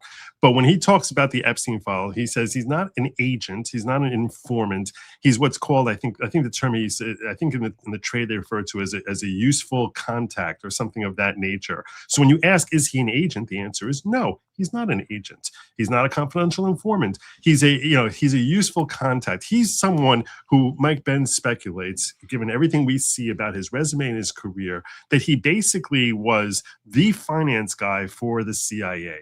And possibly from Mossad and MI6, whenever they had some operation that they wanted to get money to Sandinistas, they want to get on Iran-Contra, or countless other ops that they wanted to move financing, get money that's purportedly being used to build a bridge in Nicaragua and have it end up in the hands of the Sandinistas. So he's a contact who's able to actually have like a bridge thing and set up multiple layers it's a of useful financing. Tool. Right? Yeah. So he's a useful tool who they wanted to keep using, and he got fat and rich off of that. As it happens, he had these sick perversions as to what it was that he got his rocks off on, and that's what made him. So that's why they were so frustrated. They were likely not using him as some sort of honeypot operation or trying to necessarily blackmail people, but they were helping him get rich, and they were using him in order to help their masquerade of different operations that they wanted to have ongoing. And that's why they wouldn't want to see him go to jail, because they'd want to use him again and again and again. Oh, he was useful in Nicaragua. Let's see if we can use him in this operation we have going on in West Africa or in South America. So they ultimately want to have him free. They say he's an important asset to the CIA. And what Pam Bondi could have done is said, this is what he was doing. He was, made clear that, hey, this was his role with the CIA. This was his role with Mossad. This was his role with MI6. And basically spelled that all out, where you actually, instead of it being Mike Benz being an intelligent guy with a background in the area speculating about it, but actually presenting it with transparency. This is why he was protected from on high, because he was a useful tool to MI6, to Mossad, to CIA, to KGB, whoever it is that he had contacts. He had a contact phone list that would make President Trump himself blush, because of the people he was able to get on the phone in a heartbeat because of his background in this area and the different nationalities that he was integrated with. And that's why he ended up having the ability to engage his predilection and get away with it for as long and as far as he did. And it's disturbing and it's gross, and something like this is humiliating, and any agency who worked with him should be humiliated that if they knew about what he was doing, but not that he was farming out children to dozens or hundreds of sick socialites or elitists who were sitting there engaging him and joining him in disturbingly twisted predilections that he had. That's the way to come out and actually get, explain to Americans the story, so that we can feel we got closure here as to what the hell happened, rather than thinking he's part of some sort of blackmailing operation that the CIA is running, where they're basically damaging hundreds or thousands of little children and having them being being farmed out to a whole bunch of sickos. That's how you have that transparency and use transparency to live up to the ideals that Trump was promising when he first was running on this whole Epstein thing. That's how you do this. But for one reason or another, they never did it. And I'll never understand it. I'll never understand it. And I agree. By the way, for anyone who thought I was being an apologist for Pam Bondi before, this is why I can't be. I mean, there were easy things they could have done to have made this much better, much more effective politically, that they simply didn't do. And again, listen, I'm just a small town lawyer and I can see them, so I don't know why they can't see them. I mean, what are the American people looking for? They're not looking for magical solutions. They're looking for transparency. Tell me the fucking truth. I mean, that's why Trump got elected, because he's a real estate guy from Queens. He'll tell you the fucking truth. You may not always like it, but he'll tell you the truth. And Pam Bondi could have done that. Pam Bondi could have said, listen, this guy was a useful tool for international affairs, and that's why the government was using him. And now we're going to share with you what we can. And I know people say, well, they kind of said that. They said that occasionally. No, volume matters in conversation. Consistency matters in conversations. It doesn't matter if you say 100 things and one of them is the thing that matters, it gets drowned out. It has to be your message. Joe knows, of course, he's a lawyer, but it's all storytelling. It's storytelling. That's how people actually know things. We learn things from stories. We learn things from the Bible, from the Torah. This is how we know things in a very emotional, existential way. And just saying something as an aside, that might matter for legal purposes, but it doesn't matter for how people feel about things and how things are going. And guess what? We pretend to be rational creatures, but it's a facade. It's a facade we put on ourselves. Human beings generally are emotional creatures. We come to emotional conclusions. We vote based on how we feel about things. And so if you're a politician, if you're an attorney general who is a politician, that's a political appointment. You have to be managing that. You can't be cool, calm, and then yelling at congressmen but not communicating to the American people. And she didn't. She failed. For that alone, she should have been fired. 100%. And to bring home what he was just saying, when you present it as a story, a digestible story, it becomes more than just this is the answer. It actually is part of our encoding. Meaning it becomes encoded into us, that it becomes part of our belief system, that we understand and appreciate that. And this Epstein story is something that the American public was demanding closure on. And it feels as if we will never have that closure. And I'm sorry, Joe, but a belief system without thought. It's like background belief system, right? So it takes no effort. It's what everyone just believes to be true. We all know this is true. Right? So you don't even have to talk about it, which is the most powerful belief system you can possibly have. It's not a matter of reasoning or logic. It's just there. Yeah, 100%. I got a new emoji. I got graduated into a higher level in the cult. Hey, congratulations to you. Thank you for educating us with the humor and sometimes righteous anger. You're very welcome. It's my pleasure. The 1-year anniversary of me and Kelly C. Thank you so much. And I wouldn't be surprised if they found Obama's name all over the SPLC files. Racial tension was his entire message. Right. Yeah.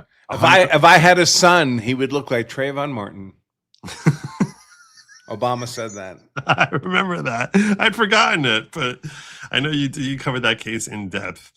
And J.H. Schwab coming on in here saying, you two bastards are fantastic together. Once a month would be great. Twice a month would be fantastic. Yes, I would give you guys money and I would be your pimp. Make this happen, please. This is actually a request which is unlike most requests, which I'm like, yeah, that's never going to happen.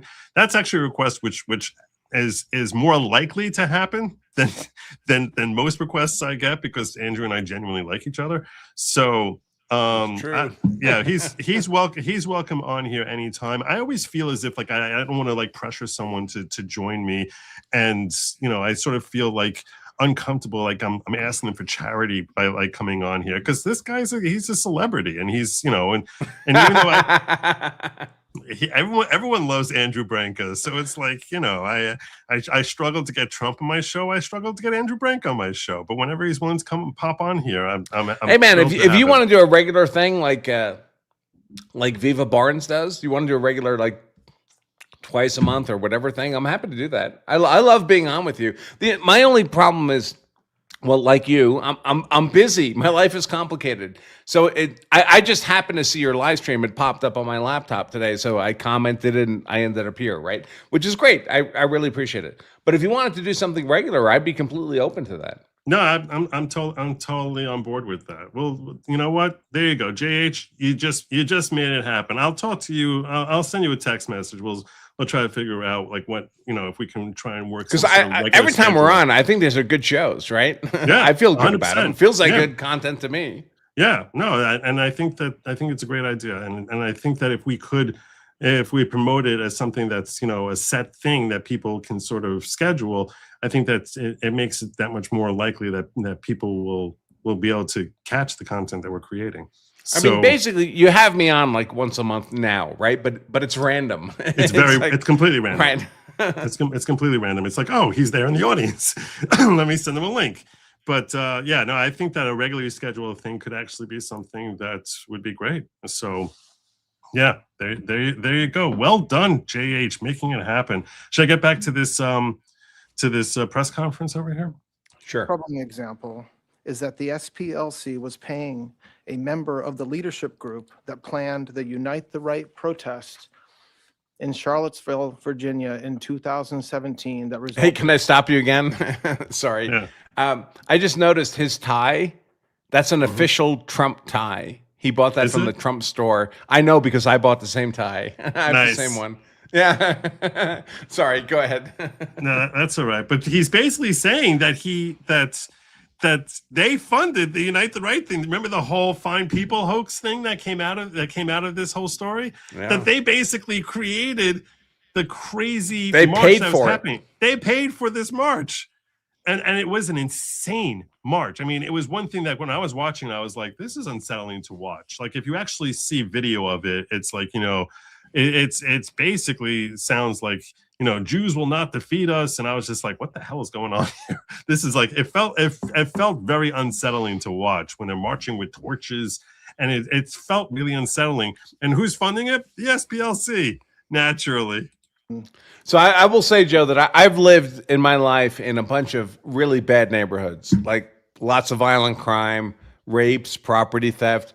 And for some reason, those neighborhoods were never full of Jews. I mean, I'm not sure why. They were full of other people. I assume you mean British people. So British people, right? Of course. Damn Irish. Dozens more. This particular person being paid by the SPLC allegedly received approximately $270,000 over the course of 8 years. Wow.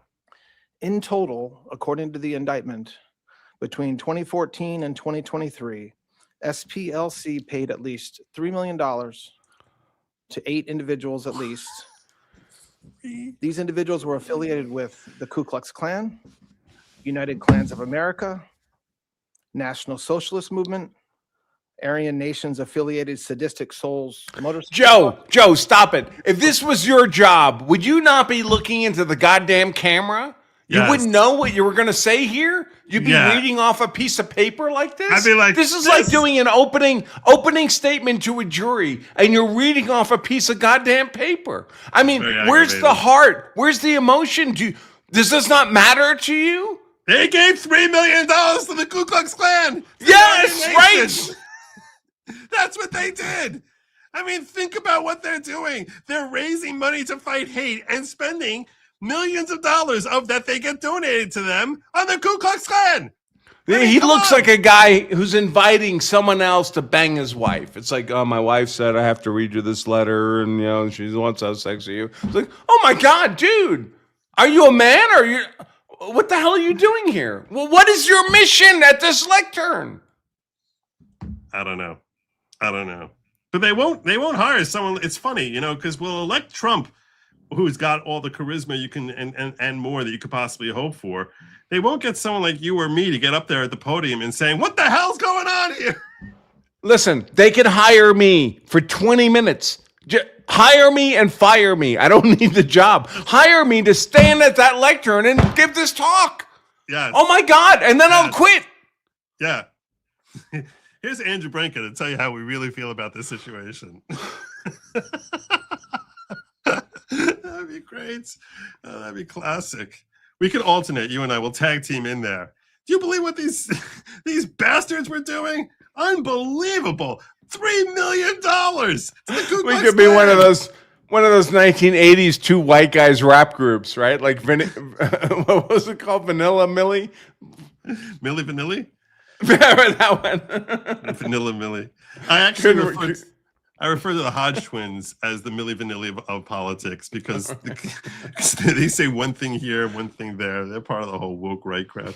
So, yeah, this is Kimberly Clark is pushing me as to whether we have a goal. I don't know. I'm going to check for the goal later. Are we at the goal? Goal now? Goal? I don't know. I don't know. This guy should he should be fired for not looking at the goddamn camera. I'm sorry, but like if I were his client, like if he were defending me, I want him looking at the goddamn camera, looking Andrew, at the audience. You are his client. Oh, he's your counsel in criminal court. Can you imagine, Joe? If you were charged with a serious crime, you were charged with murder or manslaughter. You're looking at the rest of your life in a cage, and your defense lawyer gets up to talk to the jury and reads off a goddamn piece of paper. Yeah. You'd kill again. It's like the co-defendant's lawyer from My Cousin Vinny. The one who's like, right, that guy, right? I want the other guy. Yeah. This is, and yet I say still better than Pam Bondi doing this. At least he got the indictment. You know what I'm saying? At least he got the indictment. I don't want him giving closing. That happened before this. I don't know that he got the indictment. I don't know. I mean, I don't know. We don't know how long the grand jury was deliberating over this particular case. For the general public in the audience, all of you people watching this is not who you want as your defense attorney. Okay, you want a guy who's almost violently emotional about your innocence in the case. Or right? In this case, not this. In this case, your guilt. Yeah, we want someone who's basically like saying that this is most unbelievable. They are monsters. They are monsters. Yeah, because their objective is to try and divide America by pretending that there's this graphic problem out there that needs to be solved when they are the ones who are ginning it up and trying to make Americans think that this is a real problem. They're literally a cancer in the American body politic. That's what they are. They're creating hate in the American body politic. Those are the words he should have been saying. Yeah. But instead, it's just, all right, let's let the video play. Socialist Party of America, Nazis, and the American Front. Now, as the indictment lays out, after SPLC paid members of these extremist groups, it created work product that reported on these activities that the members participated in or contributed to. And to that end, it was doing the exact opposite of what it's told its donors it was doing. Not dismantling extremism, but funding it. To carry out this scheme, SPLC created bank accounts in the name of at least 5 completely fictitious organizations that had no bona fide employees or legitimate business purpose. The money was passed from SPLC to one sham account to a second sham account and then loaded onto prepaid cards to give to the members of the extremist groups. This was designed to shield the source of those funds, and because of this, SPLC is also charged with... Can you pause it again just for a moment? I'm sorry, but for the audience, can you imagine if it were Joe or me reading this, how different it would be? How much more energy it would have than this flaccid presentation here? I'll tell you something else. There should be a charge, and it doesn't seem like from what we've heard so far that there is a charge. There are 11 charges. I would have tried to create a charge that there was an objective here, and this is probably a hard one to stick. But the reason I would throw it out there is I would try and create a charge based on the fact that they were falsely trying to market the need for their services by portraying a demand that did not exist. Meaning, and No, this I way, wonder if federal law has that. I mean, state laws are common like that, where like false advertising, triple damages, that kind of stuff. right? I wonder if federal. I mean, it would be nice to see that triple damages on. Because when people saw the Charlottesville rally, they end up saying, "Oh my God, I need to get money to the Southern Poverty Law Center." So they likely looked at it as, in fact, not likely. They certainly were looking at it as an investment. When they paid that $3 million to the KKK, that's because they feel like if we give $3 million to the KKK, that's We'll get 300 million. Well, exactly. Yeah, that's leading to us getting hundreds of millions of dollars. So let's scare the public into giving us money.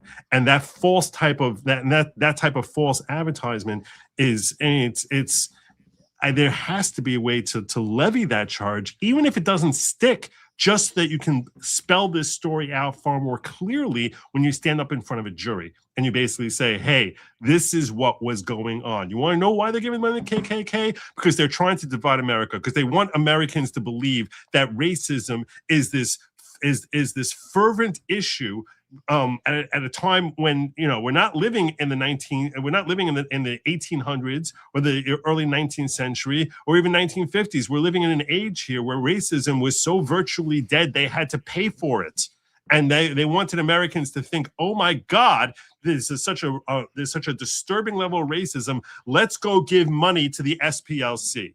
That's how you we've been talking about the importance of selling a story to the jury. That's how you get up there and you have a basis to say, I need to establish this charge. And the reason the way I'm establishing the charge is by sharing this story with the jury so they can understand the twisted mindset of the SPLC and how completely damaging they were and how motivated they were for financial gain to try and basically gin up this hatred in America. And that way you rile up the jury to want to punish them. And that's everything you're looking for as a prosecutor, to say, hey, look, these are the actual crimes they did. And on an emotional level, I really want these guys to pay for what they did. It's not like it's about just the money. I mean, the money is relevant, obviously, as far as establishing a charge. And I'm not saying do away with the other 11 charges. God bless. Bring all your 11 charges. I'm simply saying that the narrative is what helps build the emotion, which gets a jury behind and saying, oh my God, these guys are such D-bags. I really want to see them go down for this. Why not take the superior position of saying, listen, we all want ebony and ivory, right? We all want our black communities and white communities to get along. We all want to be one society. And these people were poisoning that. The Martin Luther King Jr., I want to judge people by the content of their character. I have a dream that my daughter will blah, blah, blah, blah. We all want to live together peacefully. And these people were the monsters making that impossible. Why is he not saying that at the lectern? That's why we got an indictment against them from a grand jury, because they are monsters. Yeah. And by the way, here's the thing. If he would get up at the lectern and say, these people are monsters, that becomes the headline that gets splashed everywhere, which helps you. When you're actually, it sort of just starts filtering that into the public. Trump the next day is like, oh yeah, we've all heard about the monsters. The monsters, the monsters, the SPLC. The monsters. Yeah, exactly. And in that sense, you sort of able to help do what every attorney ultimately wants to do, which is, to the extent I can try and plant this seed into the mindset of the public conscience. This is the seed I want to start flourishing, nurturing, so that people recognize SPLC monster, SPLC monsters.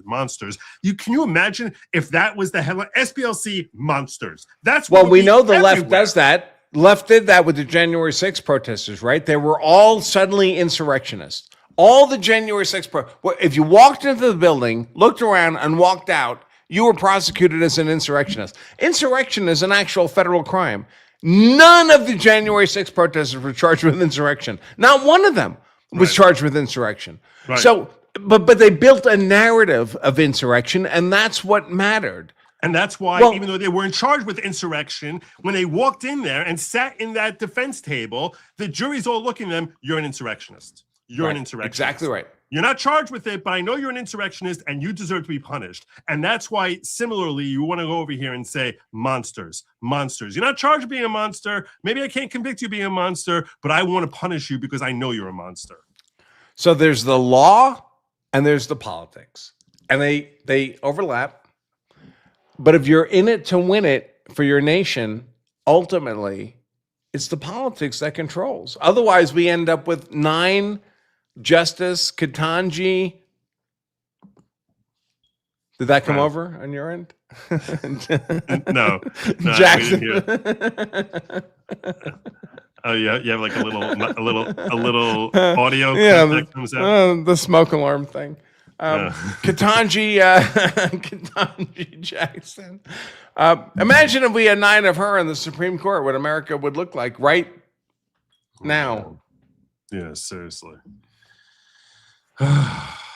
Let me get some of this. Brian Oldenkamp came in here and he's like, Joe, you are staying for hour number 3. That is my goal over here. And by the way, you don't need to stay the full time. If you need to go at any time, feel free to.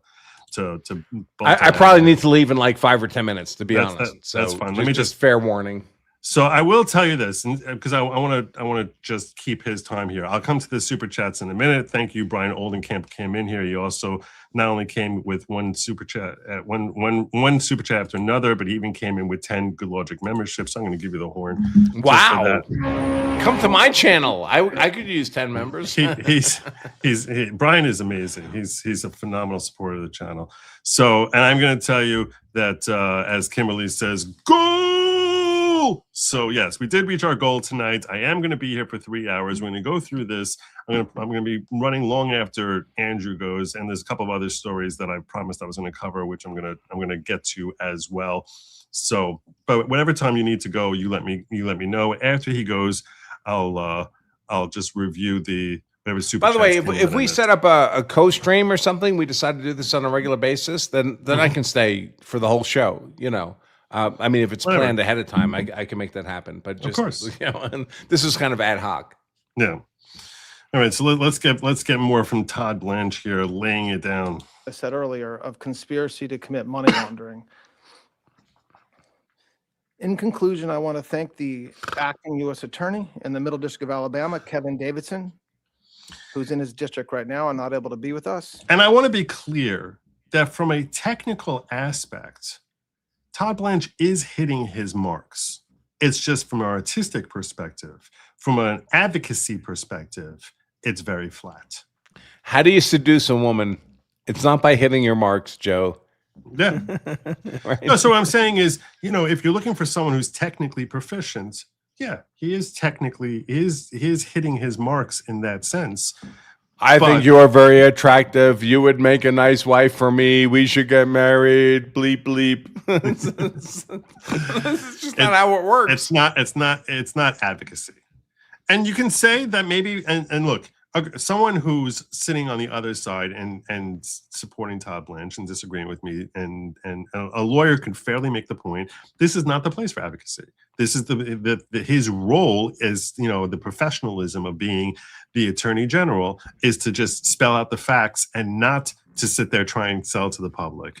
But that's ignoring the politics of the matter. That's completely ignoring the objective of what this administration is. That's completely ignoring the mission that he's been charged with, which is to try and make Americans feel as if we're finally getting some damn accountability. Which is what this administration has always been about. I told you on day one when we were watching the confirmation of Pam Bondi, and she was sitting there deflecting and trying to answer up, saying, "I'm not going to be Trump's man. I'm not going to be Trump's man. I'm not going to be Trump's man. I'm my own person. And I said to you then, and I say it to you, and I will say it no matter who's sitting in the Oval Office, whether it's a Republican or a Democrat. The role of the Attorney General is to be the president's man. The role of the Attorney General is to fulfill the objective and agenda of the chief of the executive branch. It is part of the executive. It is a branch. It's a part of the executive branch the commander-in-chief is his boss. He's the one who decides where our focus is going to be. He is this. That's why we have to have special counsel if you're going after someone, because the DOJ is too interconnected. And it's a very foolish thing for Pam Bondi or for any attorney general to get up there and say, no, I'm not going to be the president's man, because ultimately the president does have final authority as to what direction you're going in here. And I'm old enough to remember Eric Holder literally saying he was Obama's wingman. The wingman is the second plane who protects the first plane.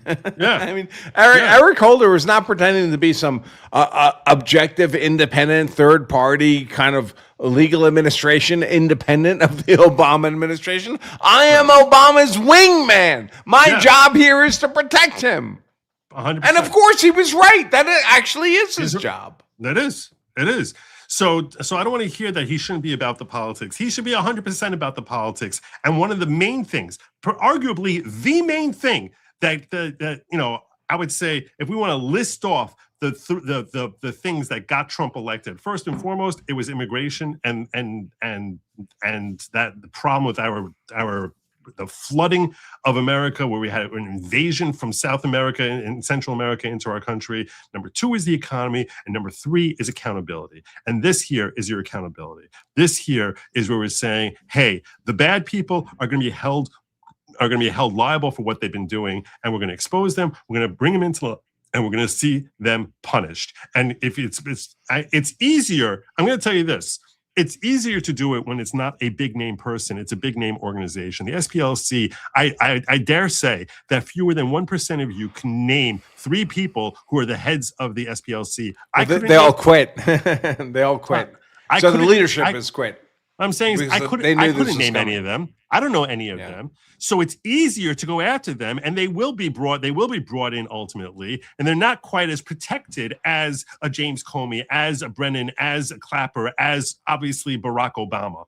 So, and it's not going to be as difficult to get a conviction against them. So this is an opportunity here for what's considered a significant win without having the high hurdles that you have in going after someone who's a big name politician who has name recognition on their own.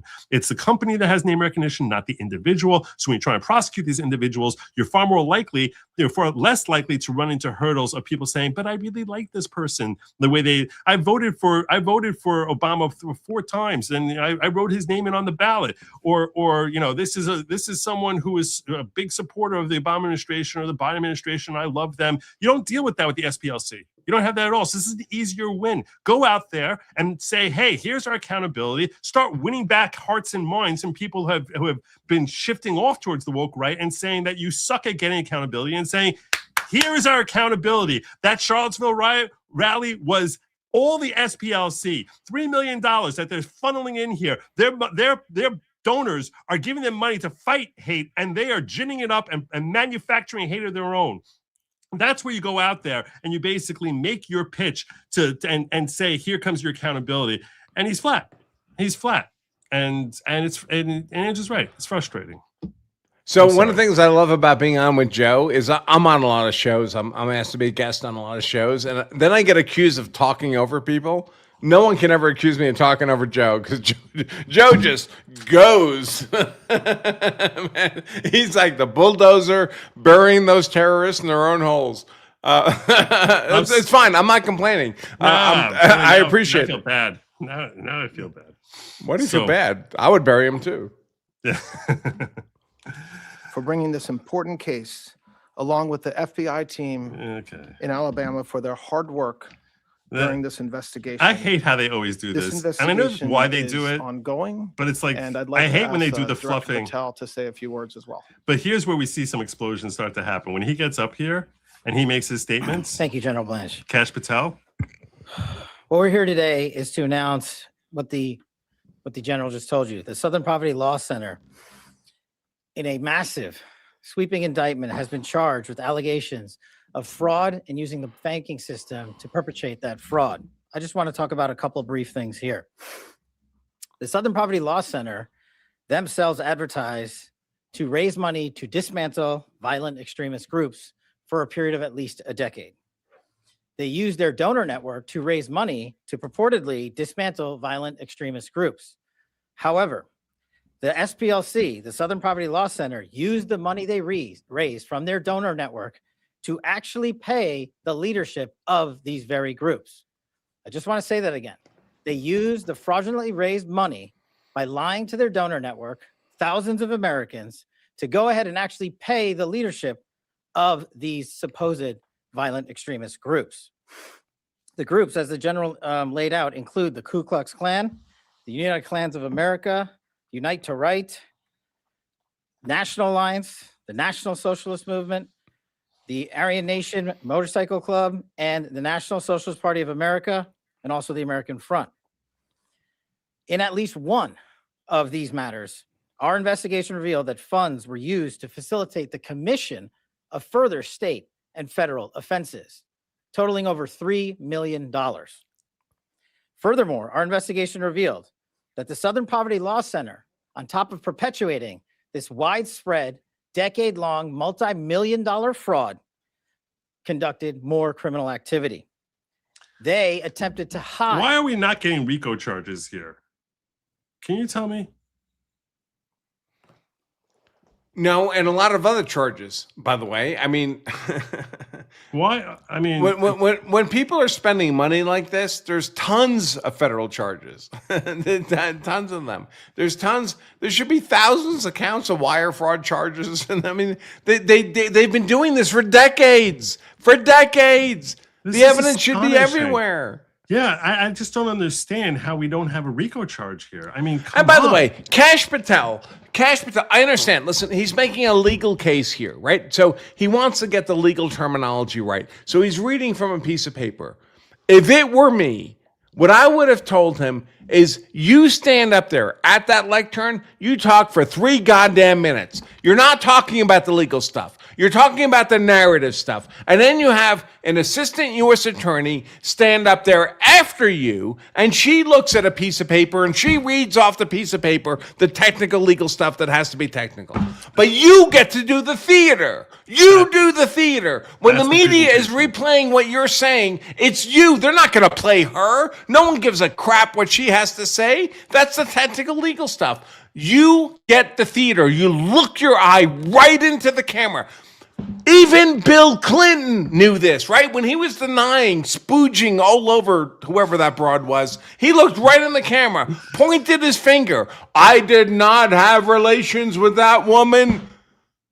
We haven't learned that lesson? Of course, when he said it, it was a lie. But it's effective when you tell the truth, too. When I was there. I saw Clinton say that. And when I saw him do that, you know what I did? I said, holy crap, I guess he's right. I can't believe he would lie like that. But it's compelling. It's so essential as far as just presenting the narrative, because that's the story that runs. No one. Why is he reading off a piece of paper? Anybody could do that. It doesn't have to be him. He should be telling the story, not reading the technical details off a piece of paper. It's almost like they need like a PR manager. You know what I'm saying? Like, this is how you do it. This is how you actually. Of course, he's never been a lawyer, right? He's never been a real go-to-court lawyer. Well, he has a law degree, I think.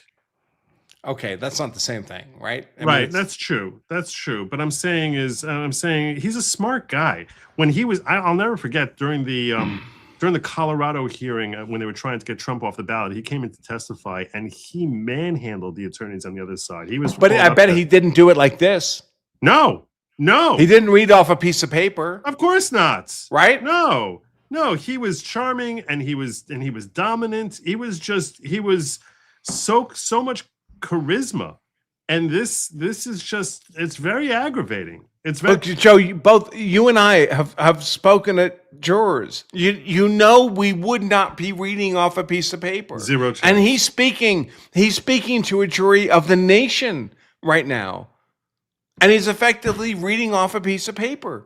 Someone needs to tell. I mean, and you want the sad thing is this: the one person who understands this better than anyone is Donald Trump. He understands marketing. No one speaks for Trump, right? Trump speaks for Trump.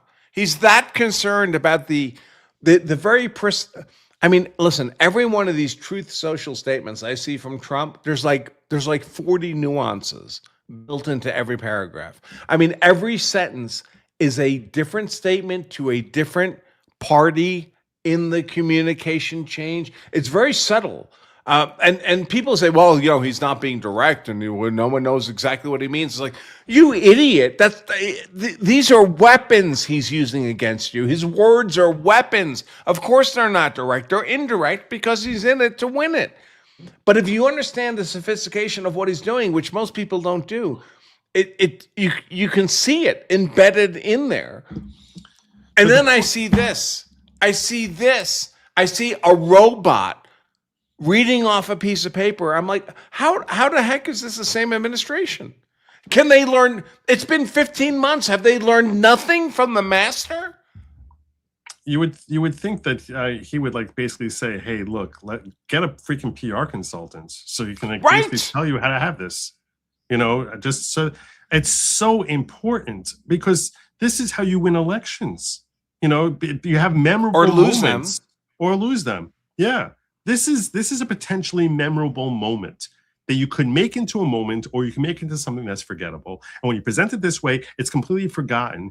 And now we can wait for the trial. And if you have success at the trial, then fine. But it's like, instead of capitalizing on today's win, it's like, okay, look, this becomes a story that some podcasters like myself and Andrew tomorrow, will go over and walk our audience. And we'll criticize. We're on their side and we're criticizing it, right? Imagine if Todd Blanche came out fire and brimstone and then let some administrative assistant from the Department of Justice do the other crap. And then Kash Patel comes out fire and brimstone, looking right into the camera. This is why. This is what's necessary to save our nation from tyranny, the tyranny of our enemies. And then they have some administrative assistant to come out and talk about the shit that no one cares about. Oh my God, that would be what would the media cover then? Not the administrative assistant. They'd have to cover the fire and brimstone. Yeah. Let's move along through here. Their criminal activity from our financial banking network. They set up shell companies and entities around America so that the financial institutions that we rely on as everyday Americans were deceived in believing that money was not coming from the Southern Poverty Law Center in the perpetration of this scheme and fraud, but rather fictitious entities they stood up to perpetuate this ongoing fraud. This is a serious and egregious violation of a group that purported to dismantle violent extremist groups, but in turn actually only fueled the hatred. This is an important case brought by President Trump's administration. We're thankful to the president for his leadership and funding of not just the FBI and DOJ, but his commitment to go out there and wipe out fraud and conspiracy and waste and abuse wherever it occurs, including the Southern Poverty Law Center.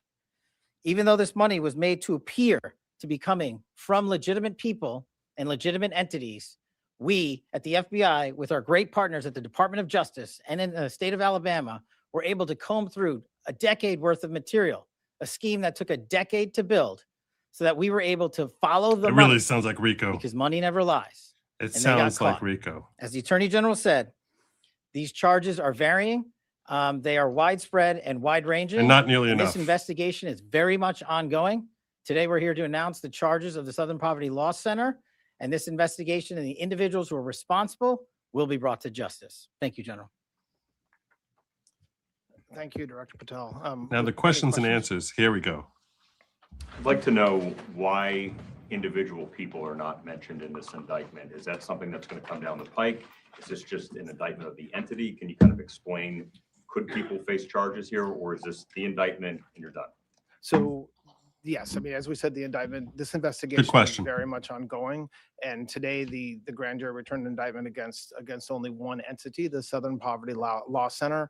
And we'll go from there. But as you'll see from the indictment itself, it should be obvious from the indictment that the investigation is ongoing. I just want to make sure I understand. You're alleging that the Southern Poverty Law Center was paying the leaders of KKK and other groups to continue their operations? Is that I'm not alleging it. The grand jury returned an indictment that says that. And so what the investigation found, according to the indictment that was returned today, is that they were paying. So Southern Poverty Law Center is raising money, asking folks to give them money to dismantle racism. And over a very long period of time, they were using some of the money they raised from donors to pay to, they call them field, basically to informants,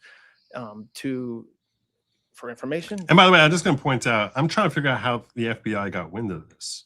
Like, how did they find out about any of these payments? There must have been someone who leaked.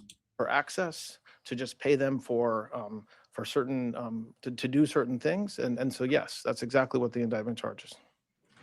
I was wondering if this is going to expand perhaps to more groups. Perhaps there's been a lot of accusations about particular groups like the Patriot Front that get a lot of traction. And more so, is the government, or is this indictment, I should say, making the case that some of these matters where they've tried at great lengths to sort of make connections to people on the right, per I mean, Charlottesville was very much associated by the media with being sort of like part of a right-wing kind of thing, they're like good people on both sides type of thing. I mean, are we seeing a sort of the Southern Poverty Law Center was trying to create narratives using these types of groups to, shape American public opinion? Look, I think what the Southern Poverty Law Center has said over the years is available for the world to see. It's on their website. It's in other forums. The indictment speaks for itself. I'm not going to talk outside the four corners of the indictment. It lays out what the grand jury found, and obviously there's a whole body of public information around what the Southern Poverty Law Center has done over the past several decades.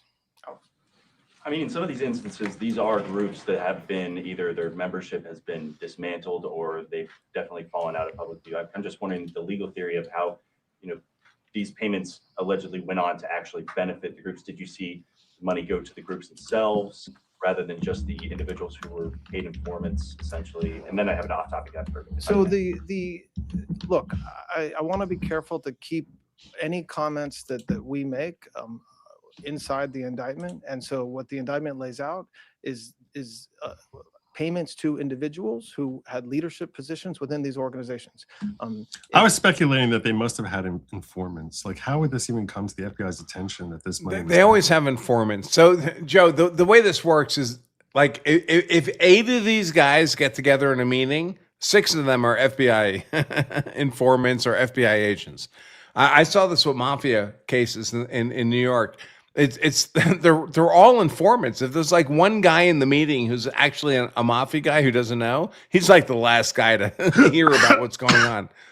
So they're all informants, but that doesn't mean that you're not also paying to subsidize the efforts of the organizations. And by the way, it's one thing for the federal government, for prosecutors, for law enforcement agencies to pay for informants. The Southern Poverty Law Center doesn't have that role in society. It's not their role in society to subsidize informants, to what? Facilitate criminal prosecutions? That's ridiculous. That's for the government to do. That's not for private agencies to do. If private agencies doing it, they're simply subsidizing the terrorist organization. The very terrorist organizations they're purporting to fight. Fran VT says, with all these cases, we're expecting having both of you to both to break down will be a must-watch live show. Well, thank you. That's very kind of you. Hands One says, just like the homeless industry complex, there's no long-term business in solving the problem. SPLC and many government-funded NGOs never want to solve the problem. I agree with that 100%. That if you have a movement that's successful, if you have anything that's working and successful, you need to make sure that the problems you're trying to solve are always there. In fact, that's actually the modus operandi of the Democrats. Part of the reasons that I think that they have no genuine objective of helping Black people in the long term is because imagine if they actually managed to help the Black community get out of the straits they've been in perpetuity. Who's going to vote for them anymore? There's no one left to vote for them. So that's why it's in their best interest. Well, the third world, that's why they're importing the third world. Right. I mean, but I think that's just to broaden the base. But their sole objective, we see it with feminism, that even long after women have gained completely equal status with men, fortunately, that's a good thing that they got that.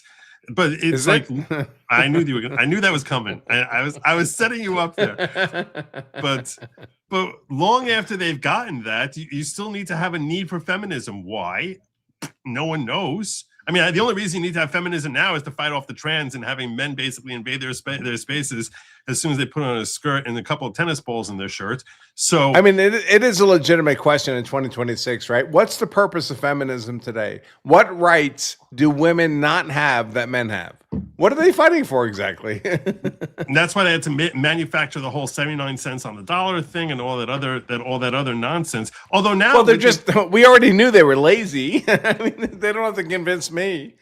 Now with the whole trans movement, now you can understand. Okay, it's I guess reawakened a need for them to stand up, having men come into like women's locker rooms and things of that nature. But yeah, 10 years ago, why was feminism still around? But it never went away. If that's what the grand jury found. And so to the extent that those individuals receiving, one received over $1 million, okay, to the extent over several years, to the extent that there's any link between that individual receiving the money and benefits to that organization, that's not in the indictment. If this guy were my defense attorney in a criminal case, I would kill myself. He was Trump's defense attorney in New York. Oh my God, there's like zero energy here. He's none. He's right. Am I wrong? Am I making this up? I mean, I'm listening to this guy talk in a monotone, and I'm like, I don't want him being my champion in the courtroom. I'll tell you this much. This is what I'll tell you. We were talking about technical proficiency versus theatrics and the ability to have positive theatrics in order to help sell your narrative. I'll tell you this. The transcript where he's cross-examining Michael Cohen was textbook lawyering. It was great lawyering, the way he handled Michael Cohen. But at the end of the day, he lost.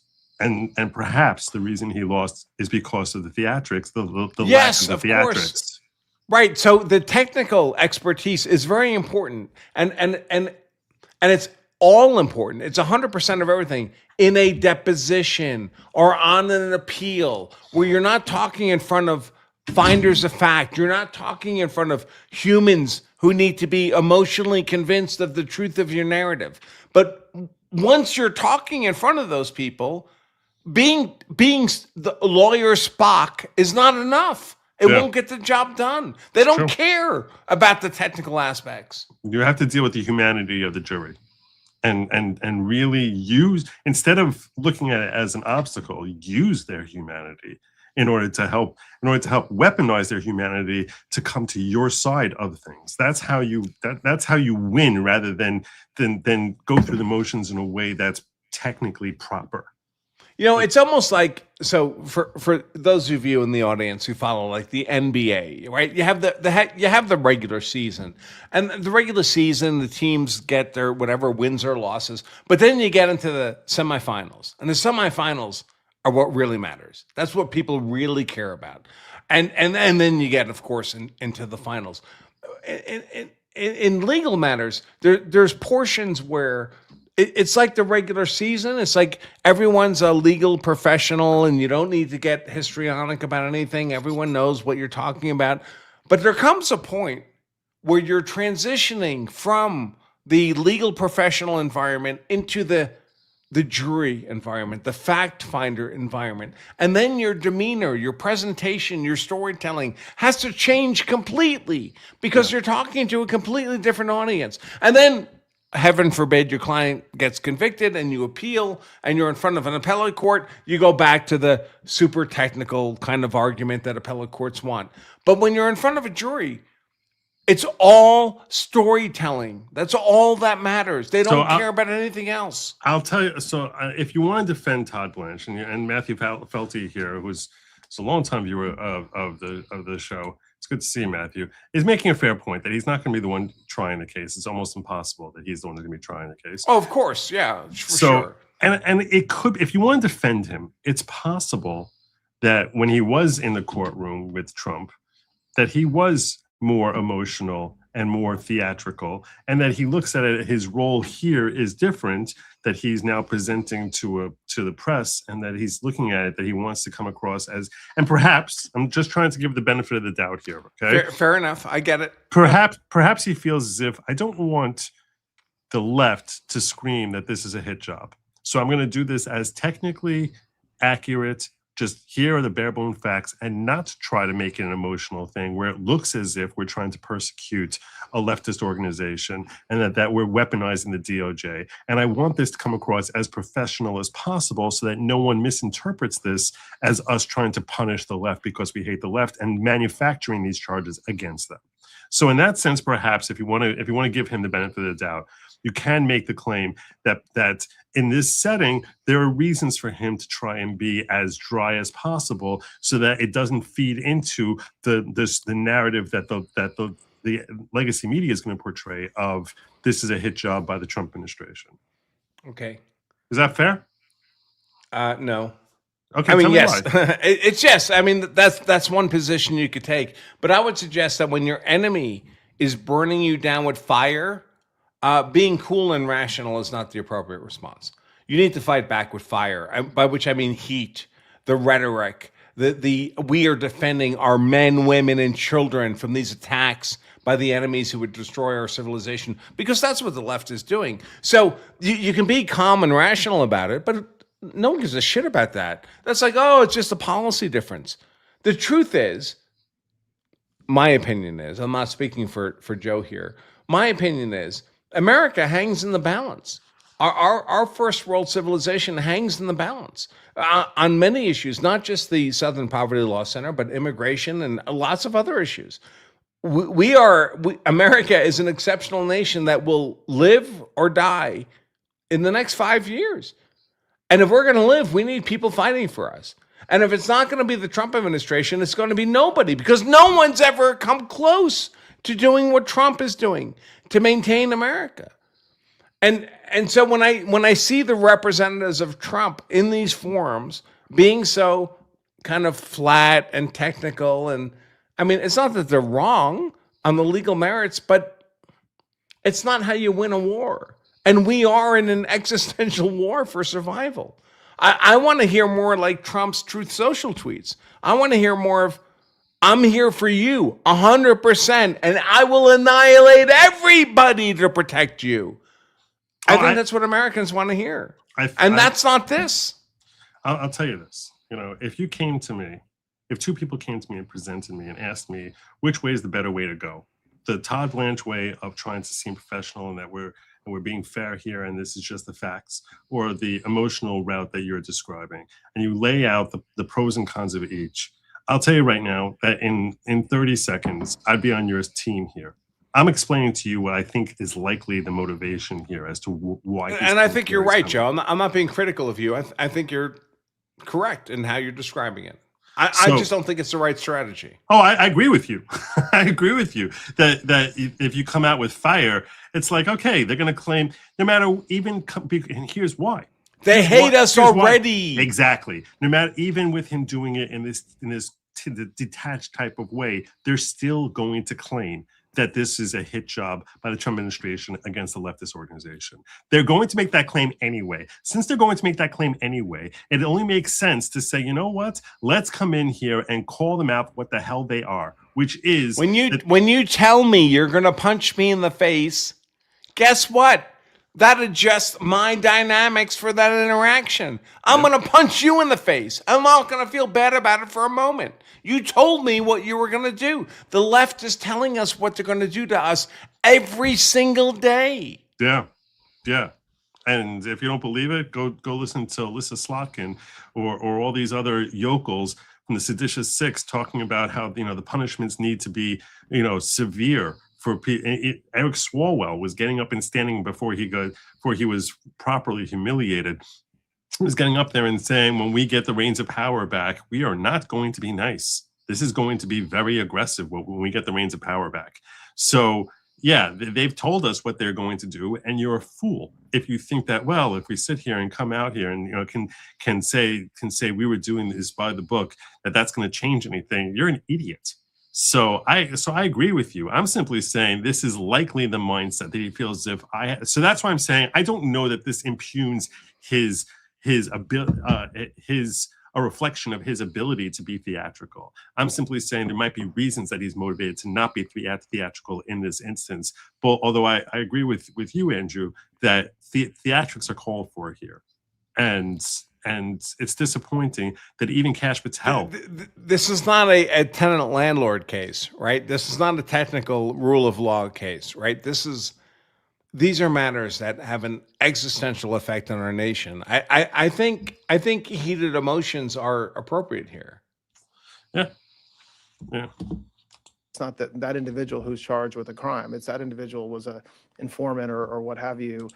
And it's Southern Poverty Law Center that made those payments to the individual, but it wasn't, look, the payments were not made to these individuals in exchange for a service separate and apart from their work within these organizations. So, that's I think speaks for itself. And Kimmy makes a good point here. Paid informant, the SPLC doesn't have enforcement judicial immunity power. This is conspiracy to commit. Yes, it is. Right. Whatever wrong they did, whatever wrong that the left is screaming that the KKK was doing, they're now conspirators in that. Charge them with that. I mean, it's just astonishing. Whatever charges are brought for the whole car driving thing and stuff that's brought against the KKK for what happened at the Charlottesville thing, charge them as conspirators. Hey, come after them. Hey, it's just as part of the whole RICO thing. This is just. God. I mean, it's crazy. It's like if I paid Joe $100,000 to kill people with jars of gefilte fish, which is, by the way, my preferred method of execution. Of course.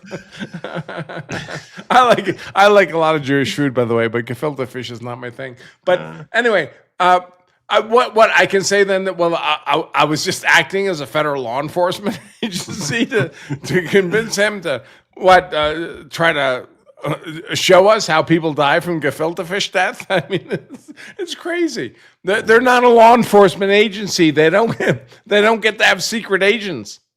It's astonishing.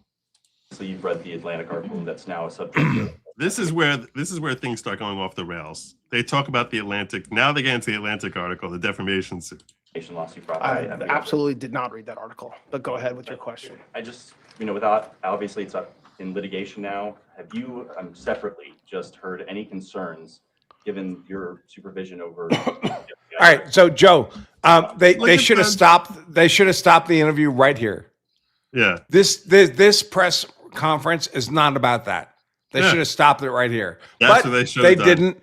They didn't. They didn't, and that was stupid because they're obviously being goaded now by the media into making statements that can be used against them. But which this question is specifically designed to have Todd Blanche kibosh Kash Patel's defamation suit by saying, what the Atlantic, I have heard things similar to the Atlantic. That's the nature of this question, which is why you should be like, I don't know why the hell you'd be so stupid as to ask me about an Atlantic article when we're talking about such a critical case that's exposing that the one of the most trusted institutions for fighting against racism was actually promoting racism and creating racism. Right. That's what he should have done. And by the way, what he should have done too, when Kash Patel now muscles his way up to this lectern, if Todd Blanche was a good friend, he would have elbowed him out of the way. No, brother, no, you are not getting near this microphone. But what he did, he was a limp-wristed little friend, and he I haven't actually watched this, so I don't know if Kash Patel hurt himself at the microphone, but I know for sure he did not help himself at the microphone. I can guarantee that. He doesn't. Just knowing how human beings work. Right. So if Todd Blanche was Kash Patel's friend, he would have thrown up a forearm and said, "This interview's over." But that's not what happened, is it? The emotions are starting to boil in Kash Patel as soon as the Atlantic. Look at him. Look at his face. Yep. Look at both of their faces. They're both like, "Are you kidding me?" But instead of shutting it down, they engage. And Joe, if these were your lawyers, what do you want them to be? You want them to be emotionally charged? Shut up. You want them to be completely emotionless right? You want Spock to be your lawyer. And he's been Spock, but not in this moment. With drinking. I have a lot of concerns, and my concerns are completely around the anonymous reporting that comes forth constantly. Why are you engaging? That reporters have an obligation to report, and they have due diligence. You already lost. It's like talking to an angry wife. Like, why are you doing this? Just say, right? Why are you talking to your angry wife? You're an idiot. That's not going to turn out well. He's sitting here now trying to bolster Cash's defamation claim by saying, that this is anonymous sourcing, which is BS crap. It's like, why are you doing this? I mean, I think he feels like he's being a friend, but Andrew's right. Sometimes the best course of being a friend is just basically telling the person, you're a joke. You know what he should have said? You're fake news. We're here covering something important, and you're sitting here talking about you're the failing New York Times, the failing New York Times. No subscriptions. China. That would have been better, right? That's why you're trying to yeah, it would have been a million times better. That's why you're trying to deflect to something that's got nothing to do with today's story. So they're supposed to do, and when an entire article is based on anonymous sources, and there's things in the article suggesting, for example, apparently that senior DOJ personnel were informed of something. That's me. I wasn't informed. No one called me about that. So, listen, I did not read that article. It is the subject of litigation, but I've already spent too much time. And I'll tell you this, I saw him during the trial where he at least tried to keep the reins on Trump, and no one's going to keep the reins on Trump, but he at least tried to get him to not talk to the press, but he doesn't even seem to try. If anything, he's like coming to the front and just engaging on this nonsense. It's a terrible mistake. I'm talking about it. Next question. Go ahead. On that, Todd, I'm sorry, the FBI director is on camera with the U.S. Olympic hockey team chugging a beer. I mean, do you think that that's appropriate conduct for the FBI director? That has nothing to do with the article. I mean, look. This is just, why are we talking about this? Why are we talking? Tell me. Why not just no comment? No comment. No comment. There's complete hit pieces, and you guys are in this business, and you know what they look like. And the fact that you're asking repeated questions about them almost as an admission of such. But when you have a bunch of people who are hiding behind closed curtains, saying things but not willing to say it publicly, and there's certain parts of the article that are blatantly false, because why is this whole? What is this? What is all this? What is happening? Why is he saying all these words? Why? I mean. Oh my God, it sounds like arguments I had with my ex-wife after we were divorced. It's like, there's nothing to talk about. It's over. I've said what I need to say. You are dismissed. It's terrible. It's a nightmare. Why is he entertaining these conversations? These are not relevant. And it just goes on. It goes on and on. In the back. Oh my God. The Acting Attorney General, can you explain again what the fraud is here exactly? Are you okay? saying Here's it's a question illegal on point for the SPLC to pay money to people that are in hate groups, or something about the way this was done makes it illegal? Because it's not automatically illegal, is it? No, that's right. It's a good question. So is a good again, question. I summarized the indictment, and it's now public for everybody to read. But the Southern Poverty Law Center is a 501c3. Okay, they're required to, under the laws associated with a nonprofit, to have certain transparency and honesty in what they're telling donors they're going to spend money on, and what their mission statement is, and what they're raising money doing. And so, as the indictment points out, there's different ways that they raise money, and no fundraising efforts that the investigation found did they say, oh, and by the way, we're going to give $1 million to the Ku Klux Klan. So that's fraud. So that's wire fraud. So, and then the bank fraud part of it is you have KYC, you have an obligation to tell your financial institution what the corporation or the entity that you're opening an account for does.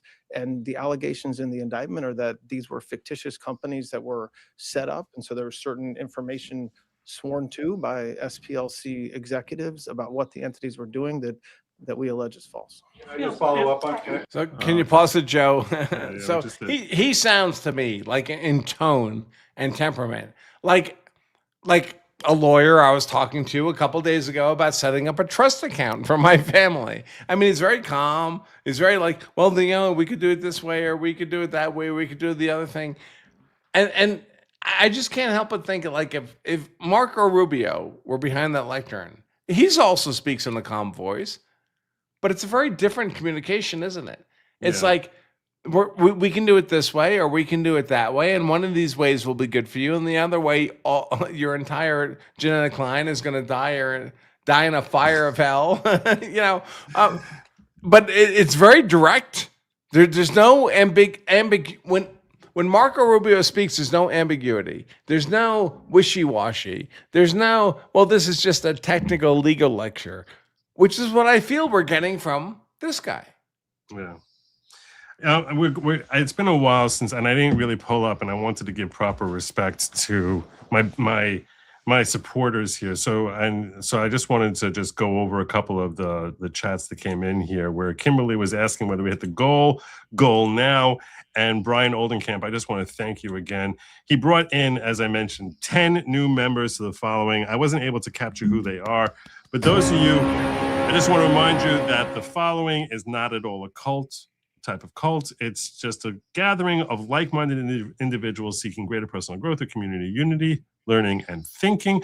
And we welcome you into the following. Please, if you were gifted, courtesy of Brian Oldenkamp, it's appropriate that you express your gratitude to him. He is an awesome supporter of the show and was making sure that we're going to get past our goal, as were so many of you, like Kimberly, like Tay Logan, like J.H. Schwalbach, and like Shiloh, who started us off here. So I just want to express my gratitude for you guys, and that that this story is taken a little bit longer than I anticipated.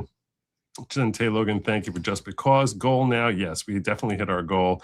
We covered this. And Kelly, also thank you for your support. You guys are awesome. So I just wanted to express my gratitude. Duck Fat came in also just now saying Blanche is overcompensating for incompetence. Bondi was too dramatic. Blanche is the opposite.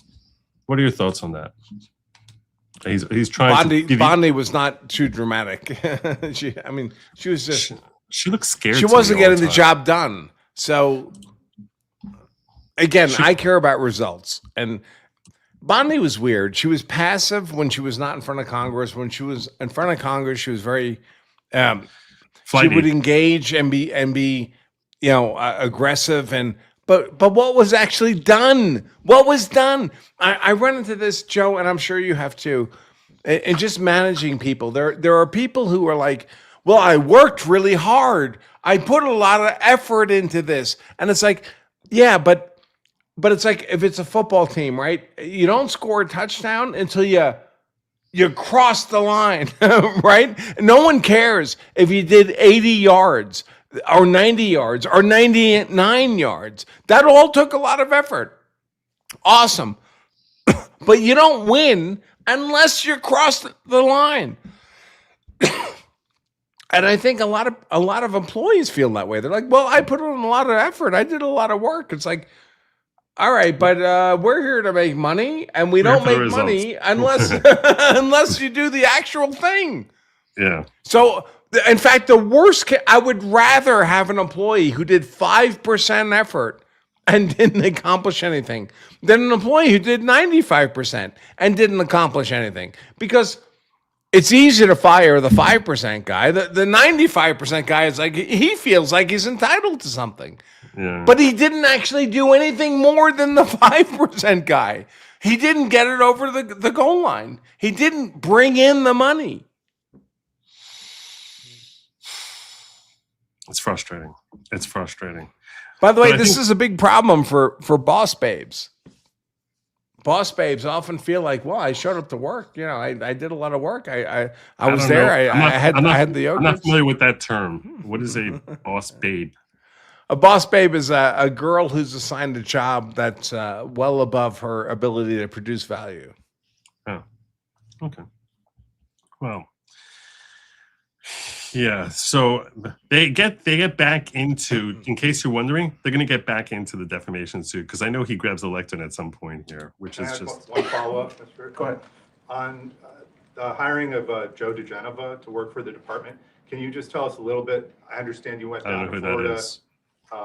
Perhaps to take part in his swearing in or bring him on board. Can you explain why he's being brought back to the department after 40 years? So, I mean, look, I think that everybody in this administration, whether it's Department of Justice or elsewhere, we're always looking for good people. And he's somebody who has a deep bench. As you said, he's been in this business for decades. And when we had the opportunity to ask him to join the team and help, we readily did. I have an on-topic and an off-topic, if you'll allow me. Are you able to explain a little bit more about what led to this investigation? Were you guys tipped off by a here's a good question. Or how did you guys discover this? No, I can't talk about that, but it's been going on for a long time. There was a time that it was 50 years. shut down for a while during the last administration. The Biden administration shut down the investigation. And it was started again over the past year or so. And naturally, the Biden administration. The investigation began before this administration and then was shut down during the Biden because that's my understanding. Because Biden's corrupt as hell. Information beyond what I just said around that. Merrick Garland's corrupt as hell. I wanted to ask about the John Brennan investigation. Oh, okay, that's a good Explain question. why the career prosecutor who had been leading that investigation was removed, and if you have or had concerns that investigation is not moving quickly enough. I don't have any concerns about that investigation. And again, the reporting around that really is just a source purely from leaks and not actually accurate reporting is not something I'm going to comment on and never will comment on. Why is he commenting on it? He should have just said no comment at the beginning. Why? One thing, obviously the Bureau had a long relationship with the SPLC. Is it your understanding that the previous leaders at the Bureau knew this was happening and didn't view it as a crime? Or is that the Bureau did not know this was happening? It is my understanding that SPLC never told anybody in law enforcement that they were paying off the Ku Klux Klan, and I don't think that should surprise anybody. That's a good answer. Thank you, Mr. Acting Attorney General. I'd like you to both weigh in on a recent memo from the Office of Legal Counsel declaring the Presidential Records Act unconstitutional, so saying that presidents no longer need to preserve their documents or return them to the government. What do you say to critics who suggest this basically eliminates transparency and accountability around how a White House operates, especially given how much time you guys are spending investigating? Are you familiar with this? The previous administration. Well, look, I think Are you familiar with that, with the termination of a need to preserve the presidential records? No, but I can assure you that no one was making this demand of the Biden and Obama administrations. Yeah, that's true. There's no dispute that this administration in just 14 months has been a lot more transparent than the last administration or in any administration. So if critics are suggesting that somehow we're not being transparent, That's a good answer. I don't find that credible in any way, shape, or form. As far as the recent OLC opinion regarding the But it's not part of this press meeting. So why are we even talking about this? Why don't we just say no comment? It's outside the bounds.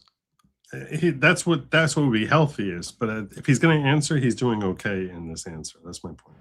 been heavily litigated in DC and elsewhere, and OLC. I'm saying is your answer is preferable, but if Joe, what I'm asking is who's running the room? Who's in charge of the room? Is it him or is it the media? If it's the media, you have to answer all the questions they ask. If it's him, you tell them to go F themselves. We are here to talk about this. We talked about this. All this other stuff is outside the bounds. Who's in charge? He's not used to this level of power.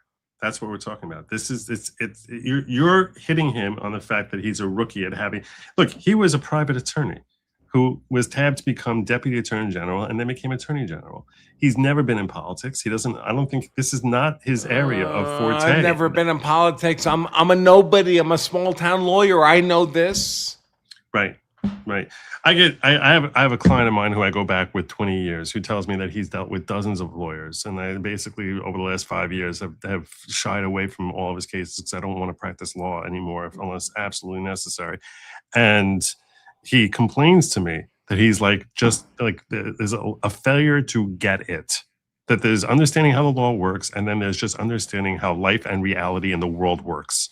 And it seems as if he's like, seems to be a blind spot of every attorney. They just don't understand how the world operates. And they're like, well, the law says this, and maybe we can file a formal motion. It's like, instead of picking up the phone and saying, and wielding your influence in a way that has real world consequence, rather than, you know, going through the whole technical type of way of handling something. And So, Joe, let me ask you. he doesn't understand I- this. He doesn't understand. I think- He doesn't understand. He's the king of the room right now. I don't think he gets that. I think that's right.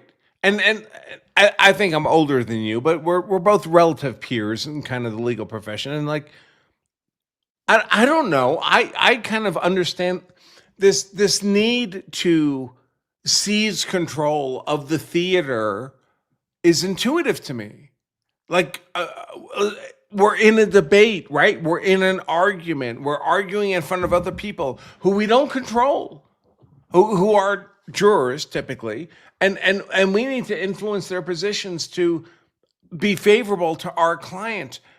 You can't go in there as passive or weak, or I mean, you can be polite and deferential and all that kind of stuff. Maybe that works for a particular jury, but you have to go in there with a certain energy that obviously your client's position is the only appropriate verdict to arrive at. I mean, that's why you're there, and you're there to convince them of that, and you're sure when they get to the end they'll be convinced of that. But this monotone, passive delivery from the lectern, especially when it's a hostile press. You know it's a hostile press you're talking to. Trump would never do this. Trump would never. Not in a million years. Not in a million years. Right. No. We see him, right? He's in front of the press almost every day. He doesn't do this. Speak in a monotone. Sorry. Issue Maybe that is not the first. That's not the first place that you see that it's unconstitutional. I mean, I think there's a lot of places that you can go to think through why that is. The memo speaks for itself, and I don't have much to say about it beyond that. Kyle, do you want to weigh in on that? The president has this pending billion-dollar lawsuit against the IRS. He sort of said that this is like he's negotiating with himself. How can you assure? Is there anything you can do to assure the American people that taxpayer dollars are? That's being not my protected? job. How are those negotiations? That's not my job. I'm most certainly not going to talk about ongoing litigation, and it wouldn't be appropriate for me to comment about that case given its status right now. Broadly with the various interests, the competing interests there, right? You have the president in the White House. He could have said next, and then you have him being your boss. How do you sort of, just broadly speaking, how do you sort of handle that sort of issue? I mean, we Next. the Department of Justice handles complicated decisions involving those type of issues every day, all day, and not just this Department of Justice. Every Department of Justice handles issues like that. I mean, you have decisions that an attorney general or his or her staff have to make that are difficult and complicated, and we do it. Attorney generals before me have done it, and we'll be able to handle it in an appropriate and ethical manner. Thank you, Acting Attorney General. A question for you and then a question for the FBI Director. You spoke about the timeline of the investigation. I know you said you have not much more to say about that, but I am curious if you can talk about if it started in 2017, 2018, and just given what you said about the Biden administration turning it off, how is the Department of Justice ensuring this investigation remains free from political influence? Well, I mean, look, it's free from political. There is nothing political about this indictment or this investigation. SPLC. And this goes to what we were just saying, that they're going to spin it that way, no matter how polite he is. They're going to spin it that way. They're just like, give me a soundbite so I can basically prove that this is political. He could say right now, next question. Yeah. Next question. It's apolitical. Next question. Has lawyers, and if they think that I'm wrong about that, they're going to be free to make a motion in front of a judge like every other defendant in the country. It's like it's like he's talking to friends. It's like he's talking to people who are his peers, right? Like he's at a law school moot court case or something. Well, you could make this argument and they could make that argument and we could all talk about this intellectually. It's like he doesn't know he's in a fight. He's in a fight. It's worse. It's worse than that. The reason it's worse than that is because the reality is, no matter what he says, he's not going to convince them. But he comes across as if he's desperately trying to get their approval and to convince them of something, that they are predisposed and determined. There's no way they're going to believe him on anything. They're going to take his words and try and twist them in whatever way possible. And that's why who should have been here. You know who should have been here at that lectern? Stephen Miller. Yeah. Stephen Miller would have told them to go fuck themselves. Yes, literally. Right? Yeah. Yeah. You You're fake news. Get out of here. Next question. Information. It I wasn't. thought you meant me. I would have been worse than Stephen 4 Miller. or 5 years, but there was a decision made. I don't have any insight into why it was made to not pursue the investigation. And we started it again. Listen to this monotone. Oh my God. Give you an opportunity sorry, yeah, go on. to respond directly to the allegations in the Atlantic article that your unexplained absences created a national security risk. Nope. And Nope. Why No. is he at the lectern? What does No. he have to do with anything they've been talking about? Oh My God. Oh, What you is for- what thank you for good giving me is an going to happen opportunity. here? Thank you for giving me an opportunity. Without your blessing, I wouldn't have an opportunity to make my case. Oh my God. beyond that, can you say definitively that you have not been intoxicated or absent during your tenure as FBI director? I can say unequivocally that I never listen to the fake news mafia. And as when they get louder, it just means I'm doing my job. This FBI director has been on the job twice as many days as every director before me. What that means is I've taken half as many days off as those before me. What that means is I've taken a third less vacation than those before me. What that means is that this FBI with this Department of Justice has dropped the murder rate 20 points. What that means is this FBI with this Department of Justice has captured 8 of the top 10 most wanted fugitives in the world, twice as many as the Biden administration did in its entire 4 years. What that means is this FBI has seized enough fentanyl off the streets to kill 178 million Americans, a 31% increase. What that means is this FBI and this DOJ has arrested 43% more spies in 14 months than the entirety of the Biden administration. What that means is this FBI has seen a reduction in opiate overdose deaths up to 20% alone. What that means is that we have found 6,300 child victims, 6,300 families have their kids back. That is a 22% increase from the Biden administration. I'm on the job. I'm the first one in. I'm the last one out. I'm like an everyday American who loves his country, loves the sport of hockey, and champions my friends when they raise a gold medal and invite me in to celebrate. I've never been intoxicated on the job, and that is why we filed a $250 million defamation lawsuit. And any one of you that wants to participate, bring it on. I'll see you in court. That was the energy we should have had throughout. Right. Yes. By the way, of course, I would challenge some of that, but at least that was the energy you want. This guy is fighting for us. He's fighting for himself as a representative of us. That's what every member, Pam Bondi, Todd Blanche, everybody in the Trump administration should be bringing that amendment. And That even was if the they're Kash wrong, Patel. I don't care. I want the first rule is punch that guy in the face. And then I'll figure out if you're right or wrong.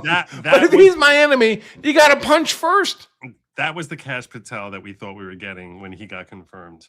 And the reason he brought up hockey, for those of you who may be unfamiliar with it, is because there was a viral video of him celebrating with the U.S. Olympic hockey gold medal winners. And he was in the locker room with them when they were popping the champagne. And like basically, he looked like he was having a good drunk time with them. So that's what he knows. That's why he referenced hockey in the middle of there, because he knew that that's what the Atlantic was trying to rely on to show he's a drunk, which was crap. So that's why he threw out hockey there. But that was, look, he probably shouldn't have been doing it here, but I think he came in prepared. I think he was ready for that. I mean, he's basically listing off the parts of the complaint that we skipped past about the effectiveness that he's had while he's been on the job and the stuff that doesn't get sufficient appreciation, in particular from the woke rights who are continually complaining that he's been a failure.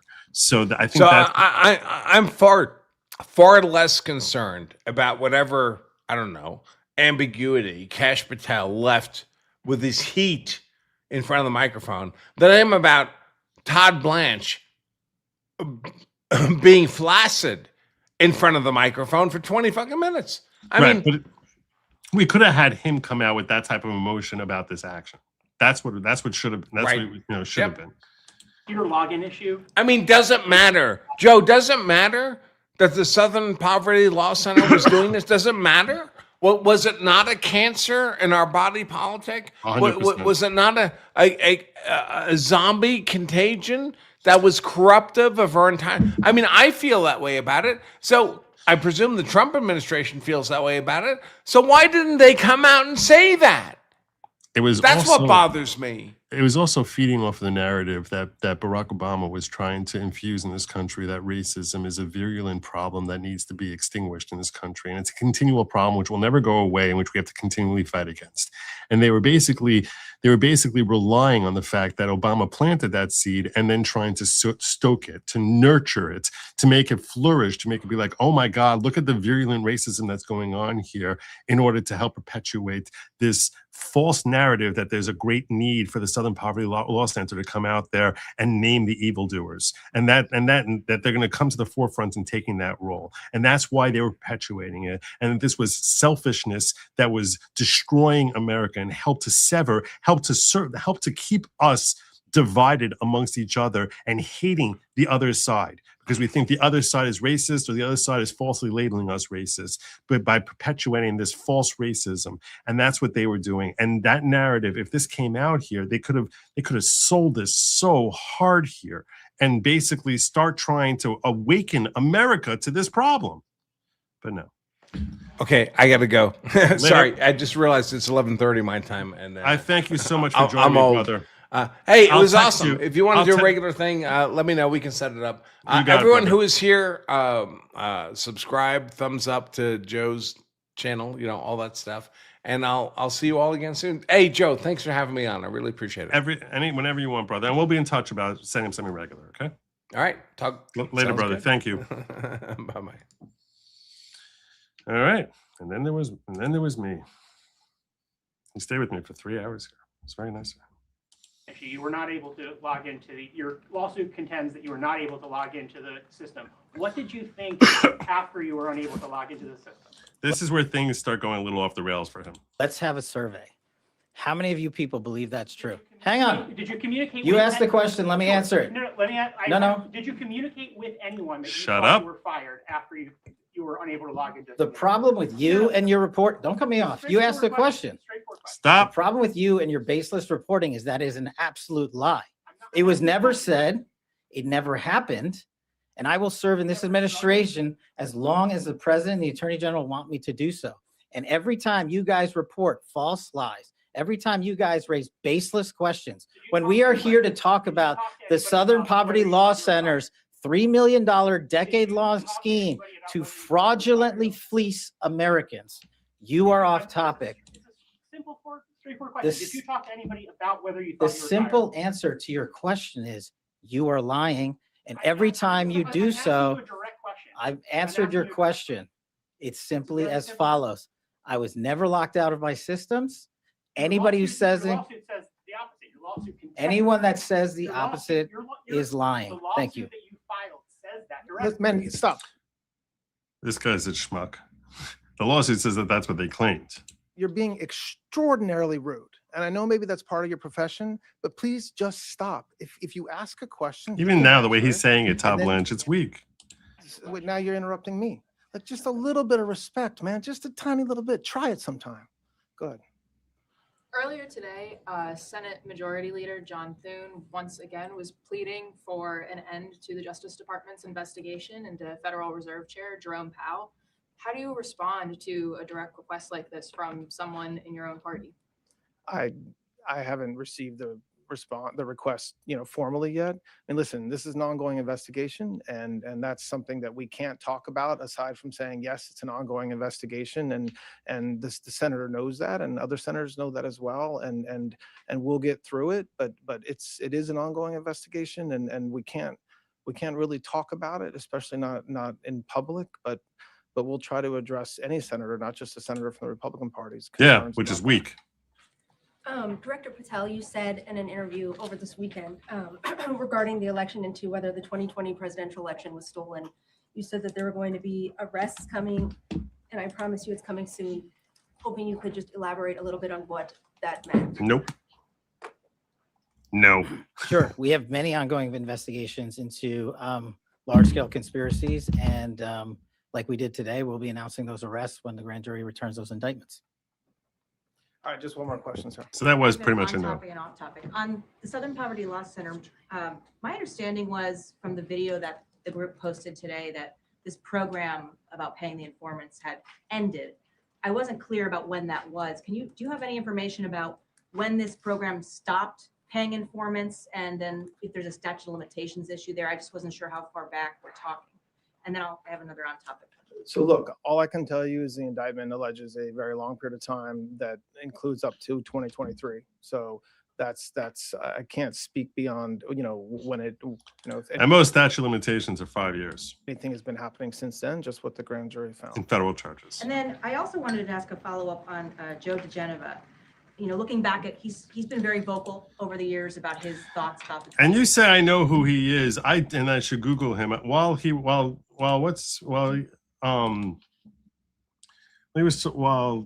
Andrew was talking. I did look him up. I don't recognize this guy at all. I don't know who he is. He's an American lawyer, political commentator, who serves as U.S. attorney for the District of Columbia from 83 to 88.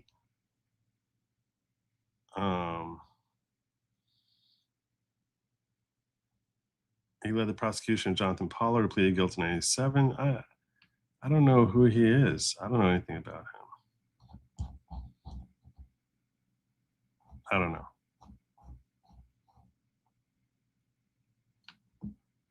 Ukraine investigations. I don't know. Maybe the name's starting to ring a bell, but I don't know. I'm not really. I don't recognize his face. 16 investigation about the intelligence assessment. One quote that he said in an article in 2020 was, "There's no doubt John Brennan was the primogenitor of this entire counterintelligence investigation. It was John Brennan who went to James Comey and basically pummeled him into starting a counterintelligence investigation against Trump. Brennan's at the heart of this." Given Hopefully. those prior statements, isn't there possibly a conflict of interest, or at the very least a perceived conflict of interest, having him oversee this investigation? And Why? has he been vetted for conflicts prior to being hired at the Justice Department? I don't know. I'm not sure what the conflict of interest would be. What's the conflict of Somebody interest? has said something in the past about a particular matter. That doesn't create a conflict necessarily. That's not what the conflict, conflicts are designed to, for just. That's not anywhere in the canon of ethics. What are you talking about? That's not anywhere. That, and I think it creates a sense of bias, doesn't it? Like he's coming into the investigation with preconceived views about a target of your investigation. Isn't that a problem? I mean, I just completely disagree with the premise. I mean, look, if you look at what happened during the president's investigations, there were prosecutors that were actively involved in the 2016 information with Barr and what AG Barr was doing. They readily joined the case, and one of them was actually stood up in court. So I don't think it's unusual, and it's not something that, sure, he has to make sure that he's doing everything ethically. I'm sure that he would. He has to make sure that everything he's doing is not in conflict with whatever rules, the rules that we have in this building. But the mere fact that he has spoken about his perception, he didn't have access to grand jury information. He didn't have access to witnesses. And so like any prosecutor, I expect that he will follow the facts, and those facts come from witnesses and grand jury information. All right. Thanks a lot, guys. I appreciate it. Well, there we go. That's the end of it. All right. Well, there you go. So that could have gone better, but at least we have a general feel for it. Off topic, do you know about the Grape of Nanking, World War II? If so, you know how much China dislikes Japan, who just sent a destroyer through the Strait of Taiwan. My knowledge of Far East politics is very, very limited, like really, really limited. So no, I mean, the words you just used ring a bell, but I couldn't even begin to describe the incident. So unfortunately, that's not my forte. Just being real with you. I'm thinking about that. I kind of want to go through the grand jury complaint on the indictment. I kind of want to go through it. I'm feeling like we're already 3 hours in, and there are a couple of other stories, and that's going to take me like at least an hour to go through it. This took a lot longer to do than I anticipated. So I'm a little bit torn. What do you guys think?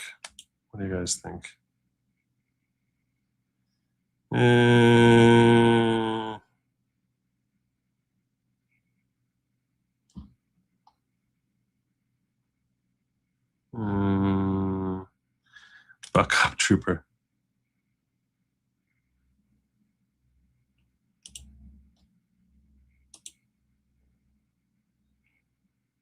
All right, Collective Deb is telling me to move on.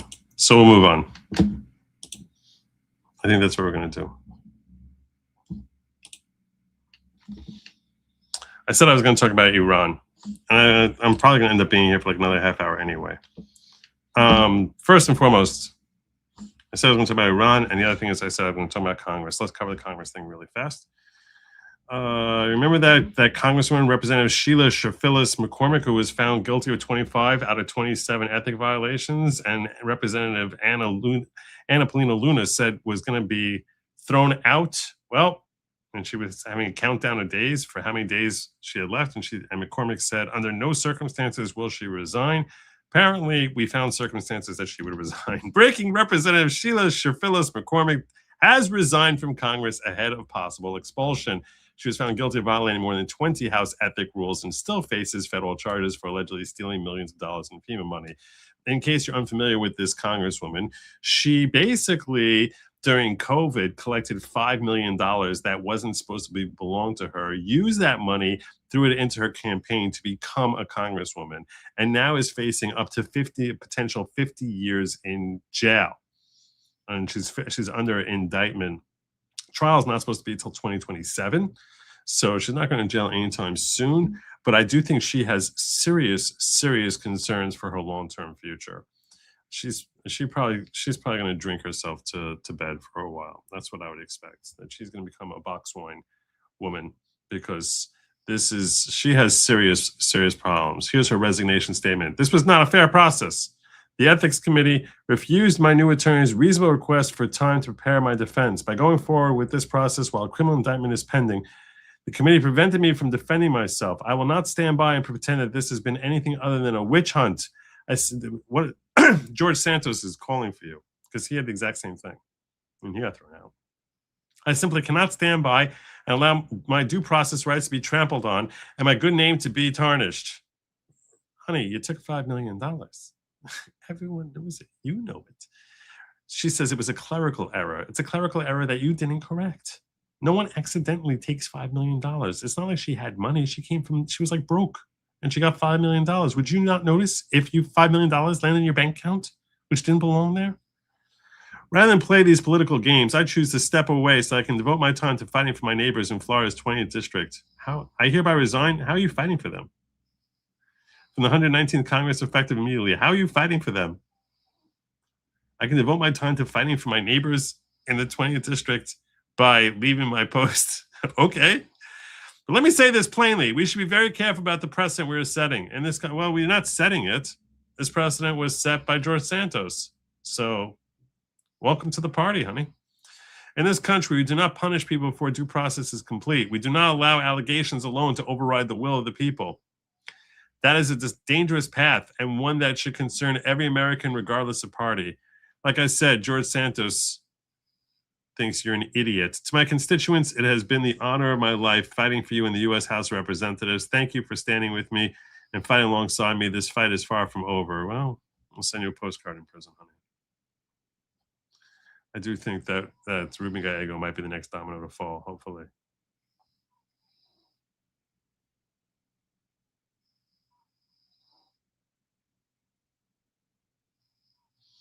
Now, this is pretty funny. Grok fixed the letter for her.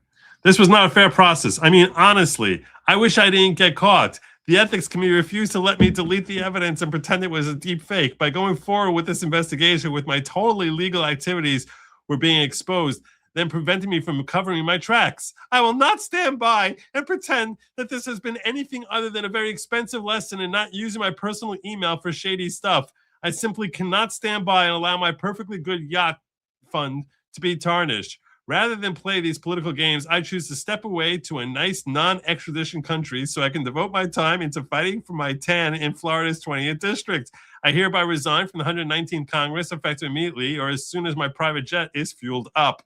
But let me say this plainly. We should be very careful about the precedent we are setting in this country. We do not punish people for getting caught before they've had a chance to enjoy the proceeds. We do not allow things like video evidence and wire transfers to override the will of the people to remain blissfully ignorant. That is a dangerous path, one that should concern every American who has a side hustle they don't want their boss to know about.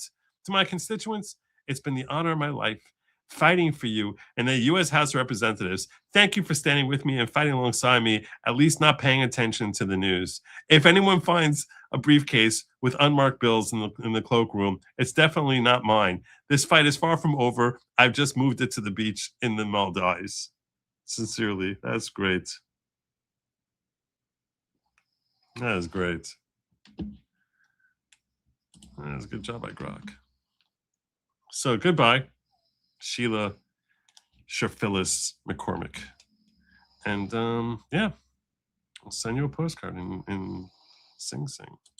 Is Sing Sing still a place? Is it still a place? I don't even know. I don't even know. I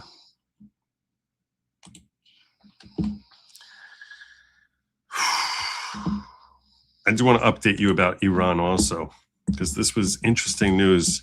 Trump, since this conflict started roughly 7 weeks ago, has been calling for Iran to stage a coup and take over, and it looks like he might finally be getting his wish. The Iranian Guard just took the Ayatollah hostage. Generals are blocking peace talks, holding their own negotiators hostage while the economy collapses. No one's calling the shots. A coup is in the works. U.S. warships stacking the region. One wrong move, and it all ignites. What? This could be good. This could be good. Fox News alert, bridge and power plant day could now be any day of the week. A fierce power struggle breaking out in Iran. And President Trump showing a lot of patience. 47 says U.S. airstrikes have seriously fractured the regime. So Pakistan asked us to hold off on B&P Day until Iran can get it together. Tonight, there could be a coup. No one knows who's calling the shots. Vance, Witkoff, and Kushner were supposed to leave for Islamabad, but they never took off. Because this feels like you're sort of like watching the Middle East version of Game of Thrones. Like, who's going to end up on the throne? Like who wants it? Who's scared of assuming the mantle? It really feels like it's like you have no idea which political faction in Iran, in Westeros, is going to succeed. There's got to be some.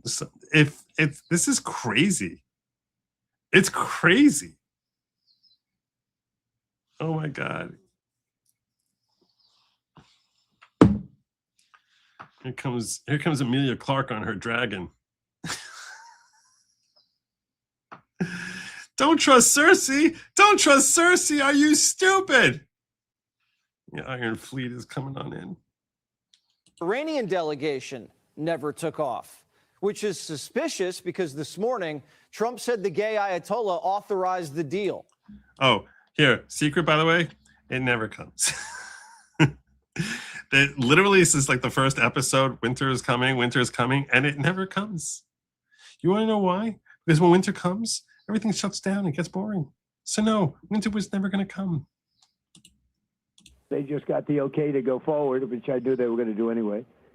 I mean, I don't think they had a choice. They have to negotiate. And, the one thing I'll say is this: Iran can get themselves on a very good footing if they make a deal. They can make themselves into a strong nation again, a wonderful nation again. This is him waving the carrot. But they seem to be, bloodthirsty.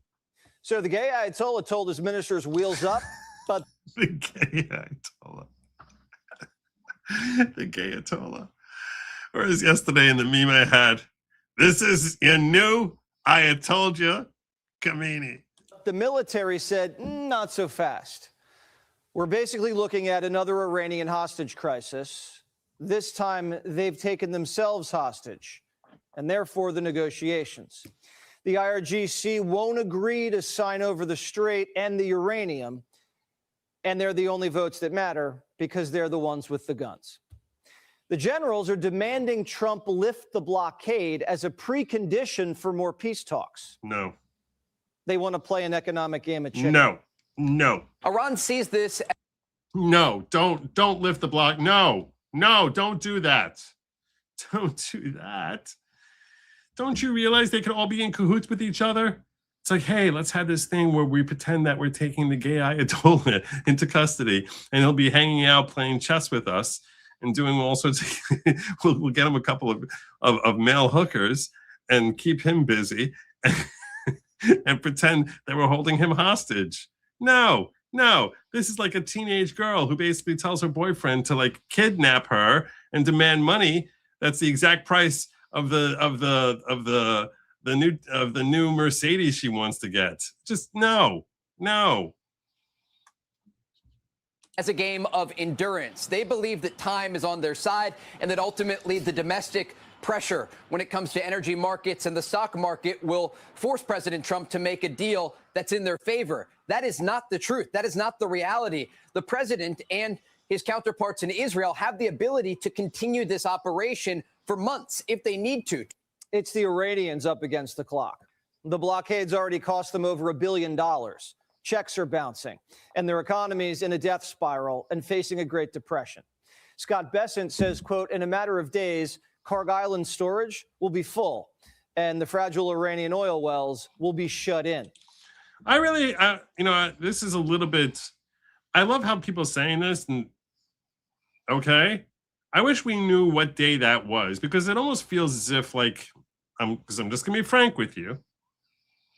It feels almost like when they say, 2 weeks to flatten the curve or herd immunity. It's like, I'm a little dicey when people can't give me some sort of date certain, when it's like, yeah, their storage is definitely, by this date, they will definitely be at full and they have to shut themselves down or find some way to dump their oil.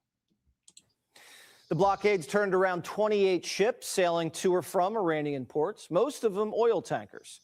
And we took custody of a runner sailing in from China with missile ingredients. We caught a ship yesterday that had some things on it which wasn't very nice. A gift from China, perhaps. I don't know.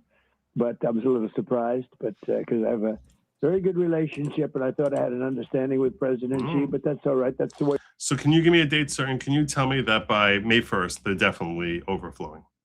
Can you tell me that? I just want to have a date certain that they're like, no, they're overflowing now. The war goes, right? And it just got worse for the enemy. The Navy boarded another vessel from their shadow fleet, the Tiffany. How cute. A sanctioned tanker carrying 2 million barrels of Iranian crude. I'm feeling like I'm watching Operation Petticoat here. Yes, that's a dated reference. Go look it up. Sailing to Shanghai. No bueno. The blockade's ripple effect is hitting Beijing. Choke points are getting squeezed from the Gulf to the Strait of Malacca. It just so happens that we conducted joint naval exercises with the Japanese in the South China Sea. And the Army just finished up joint live fire training with the Philippines. Xi's losing friends fast. The president putting pressure on the Middle Kingdom to make its proxy give up the dust. Vance isn't flying halfway across the world to Pakistan for nothing. This could have a salutary ending. What are the chances of that? I think probably 2 in 3 right now, 65%. They're not sending the vice president over there to walk away again. They really think there'll be a deal. I think there's a 2 in 3 chance we get to it. And if you watched primetime last night, General Petraeus also seemed optimistic about a deal. He just didn't think it'd happen today. I'm not a big fan of General Petraeus. And he was right. Our patience may be running thin, but our stockpile isn't. It's not my choice, but it will also hurt them. It'll hurt them militarily. They use the bridges for their weapons, for their missile movements. They're trying to. That's what you have to be saying. They've obliterated most of their missiles. That's important for him to say that. This way, if he blows it up, it's not a war crime. That's good. Hit on the dual use. And they're trying to move their missiles around, even during the ceasefire, which I think was a good thing, because we're totally loaded up. We have so much ammo. We have so much of everything that we've much more powerful than it was 4 or 5 weeks ago. So we've used this to restock, and they probably have done a little bit of restocking. Over the last 24 hours, we're seeing heavy Air Force activity, major resupplies coming in from American bases in Europe. Plus, the USS Gerald Ford just re-entered the Red Sea. And by Saturday, we'll have all 3 carrier strike groups, the Ford, Lincoln, and Bush, in theater. We might unwrap some new toys. The Marines just unveiled a new shore-to-shore landing ship designed to deliver 800 tons of troops, weapons, supplies directly to beachheads.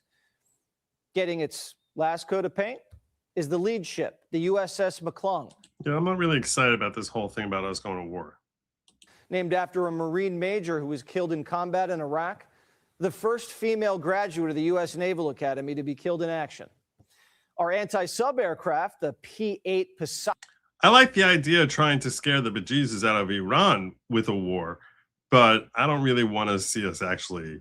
This is a trigger I really don't want to see pulled. Poseidon has been surveilling the strait from the skies, and they're working overtime. So KC-135 Stratotankers are refueling them midair. We're locked and loaded. CENTCOM Commander Admiral Brad Cooper went to Israel last week, where he approved joint plans for a brand new target bank, which include energy and infrastructure and whatever missile launchers the regime dug out of the rubble. The ceasefire gave us time not only to resupply and acquire new targets, but a fresh batch of human intelligence came in. Any leader who poked his head out in the last 2 weeks is a goner. The alliance has spies all up and down Iran.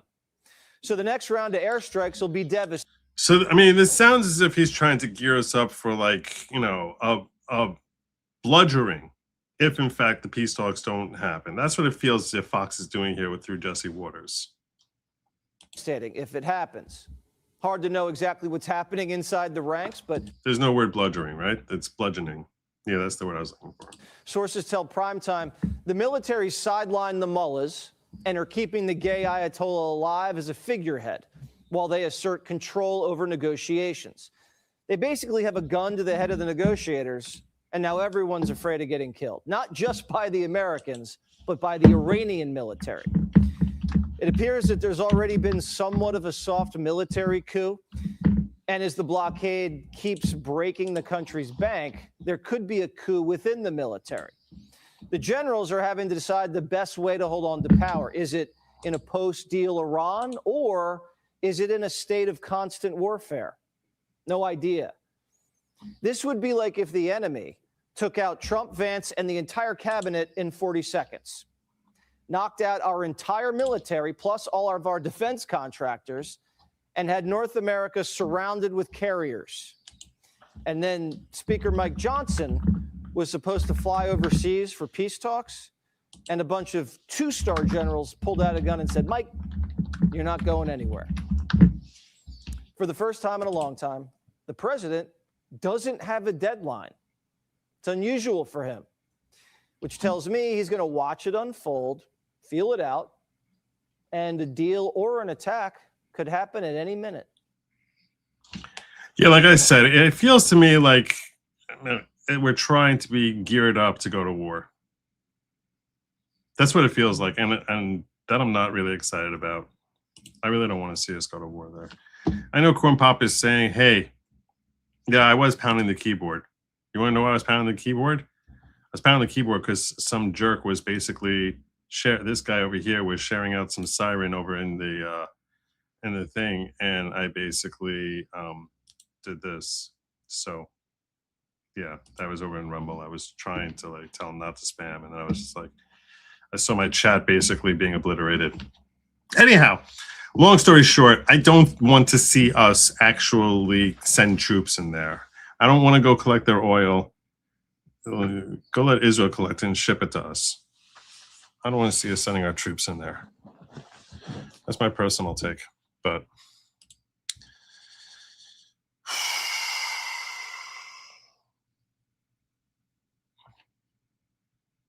no, I really don't want to see this. Anyhow, we're now 3.5 hours in, so I think I'm gonna yank the cord over here. I thank you all for joining me. God bless you guys. God willing, tomorrow evening I should have Sin joining me. You might remember that guy. He's like he's like spam. He's always there. He's always there. I don't mean like I mean spam. I mean like that the stuff you spray on that whatever. Yeah. Nothing ever sticks to him.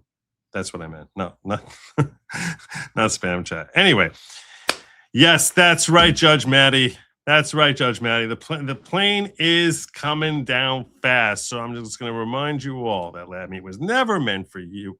It's meant for they, them. Just like no. And Pam, that's what I was looking for. Pam. Yes, not spam. Pam. All right, you're all saying it. I get it. I'm getting it from Rumble. I'm getting it from YouTube. I get it. It's Pam. I call it spam. It's Pam. Okay, fine. All right. What the hell do I know? What the heck do I know? It's Teflon. Okay. Yeah. Lab meat, bugs. Don't eat that. Don't eat the bugs. Don't do that. God willing, I will see you all tomorrow. I look forward to that. I look forward to when I'm back in your lives, God willing, tomorrow evening. Until then, have a good night. And as always, Godspeed.